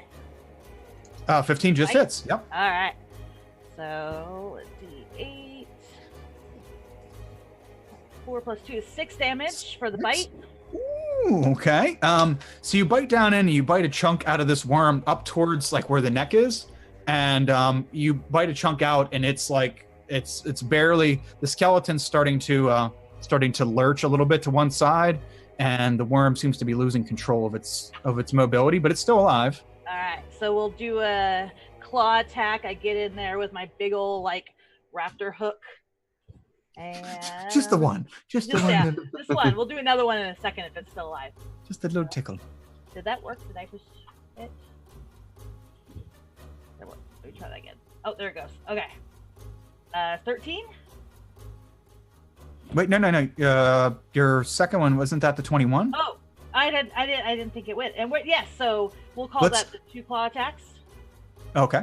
Well, the first claw attack hits. Go ahead, roll Okay. damage. All right, an 8. Ooh, plus 4. Oh, excuse me, plus 2. I keep on looking at the wrong number. An 8 Oh, plus you- 2. All you needed was 10. 7. So all you needed was 7. So you're on this thing. Yay! You bite out a chunk. How do you finish it with your claws? So I get that claw in there, and I'm like wriggling through the rib cage a little bit, and I'm just like getting it, and I slice it down, and it just like peels open like a bratwurst. It's really gross. Oh, that smells wonderful. Ugh. So you slice down through it, and the worm just kind of flails a bit, and then just goes very still, and the whole skeleton just collapses into pieces, and the worm is just laying amongst the pile of bones, essentially eviscerated. So and combat is over. Everybody comes back to, regains all their mobility, their strength, and Grippo looks at the lot of you and went, well, looks like we've cleansed this place officially. All right. I wonder why that creature came out like that. Yeah, we were like really good at our side. You guys weren't like working as hard as we were, right? Oh yeah, no, everything was perfect over here. No fires or broken things at all that I saw. No, nothing like that. No, we wouldn't do that. Some sort of anomaly, maybe. Yeah, Fork, you really went through the ringer today. That's a whole lot of. You look a whole lot of mass shit right now, you know. Oh, I don't look so bad. Just a little bit of paralysis. I was getting ready to lightning bolt that thing. Oh, that would have been a show. That would have been beautiful. Next time you have to show me your lightning bolt abilities. Quite possibly. And by next time, I mean, and that's how we're gonna wrap up today. You completed the ritual. You cleansed the burial ground, and all is well. I mean, granted, one of our villages was somewhat destroyed, and a few people pissed off, but you avoided a lot of- Only 80 square feet of it. Yeah. So, yeah. Well, I mean, it did continue to spread after you walked away. So their fire department's a little lacking. So that probably did get a few more. Yeah, their fire department just sets things on fire. Right. Yeah. They come with flamethrower. Girl. Hello, I'm the fire department. It's got an offer for employment. So that's it, Scrat. That's it, buddy. Thank you very much to both of you for coming and hanging out with us. And yeah. Wonderful fun. game. Thank you. Fun. Thanks for having me. Well, let's go round. Let's talk again about who we are and where we can find each other. And we'll set up a raid. This time let's go the opposite way around. So we'll start with Matt at Falooza. Yeah, I'm at Falooza on Twitter. Yeah, just a nerdy guy having fun. Thanks for having me on. Hope I can do it again sometime. Hell yeah, tons of fun. Thank you. Next around we have Jill of Midgard, or Jillian. Oh, hi. Hi, Jillian. Jill of Midgard on Twitter, or Jillian of Midgard pretty much everywhere else. I am a avid D&D player. I make custom character sheets with art on them. So yeah, follow me if you want to see some art or get some art. Fantastic, thank you. And last but most certainly not least, our wonderful DM, Kyle. Hola. Yeah. Wow. Thanks again, Scrap, for having me over. And I look forward to this every week.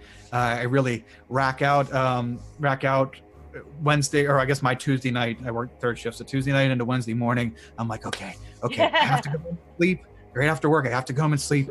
But I'm just, too jarred up. I'm like, okay, what's gonna happen? So, and thank you two very, very much. This might have been your first time streaming, but you guys did fantastic, wonderful players, and an absolute joy. I look forward to playing with both of you in the future. Thank you so much, and thanks, Scrat, for having me over again. And yeah, thanks everybody for joining us. I'm sorry, I'm horrible when I DM. I'm horrible at doing chat. I'm just horrible at multitasking in general. But yes, though the great chat and stuff, I'm gonna look it back over. You guys are all awesome too. And yeah, wow, the guild activity, the retweets and stuff, guild activity definitely changes things quite a bit. Although it worked out so well in this instance because your destruction actually helped sway or prevent a very odd situation there at the end. So that worked out great. Everything always comes, with a plan. Always. Yeah. Everything randomly works out. Yes. When in doubt, burn it down. It's a foolproof plan. That just leaves me. So, hi everyone. Thank you so much for coming along to this little stream. I'm about to get the bot to spam you with all of my links, including all of the places you can come and find us, all the places you can support us, information about our sponsors and websites where you can get discounts using our special codes, which are in the panels below the screen.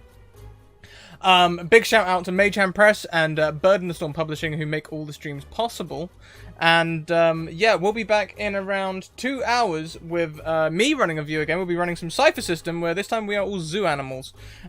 So that should be a ton of fun. We'll catch you in 2 hours. Until then, keep on evoking emotions, and we'll see you later on. Bye! Yes.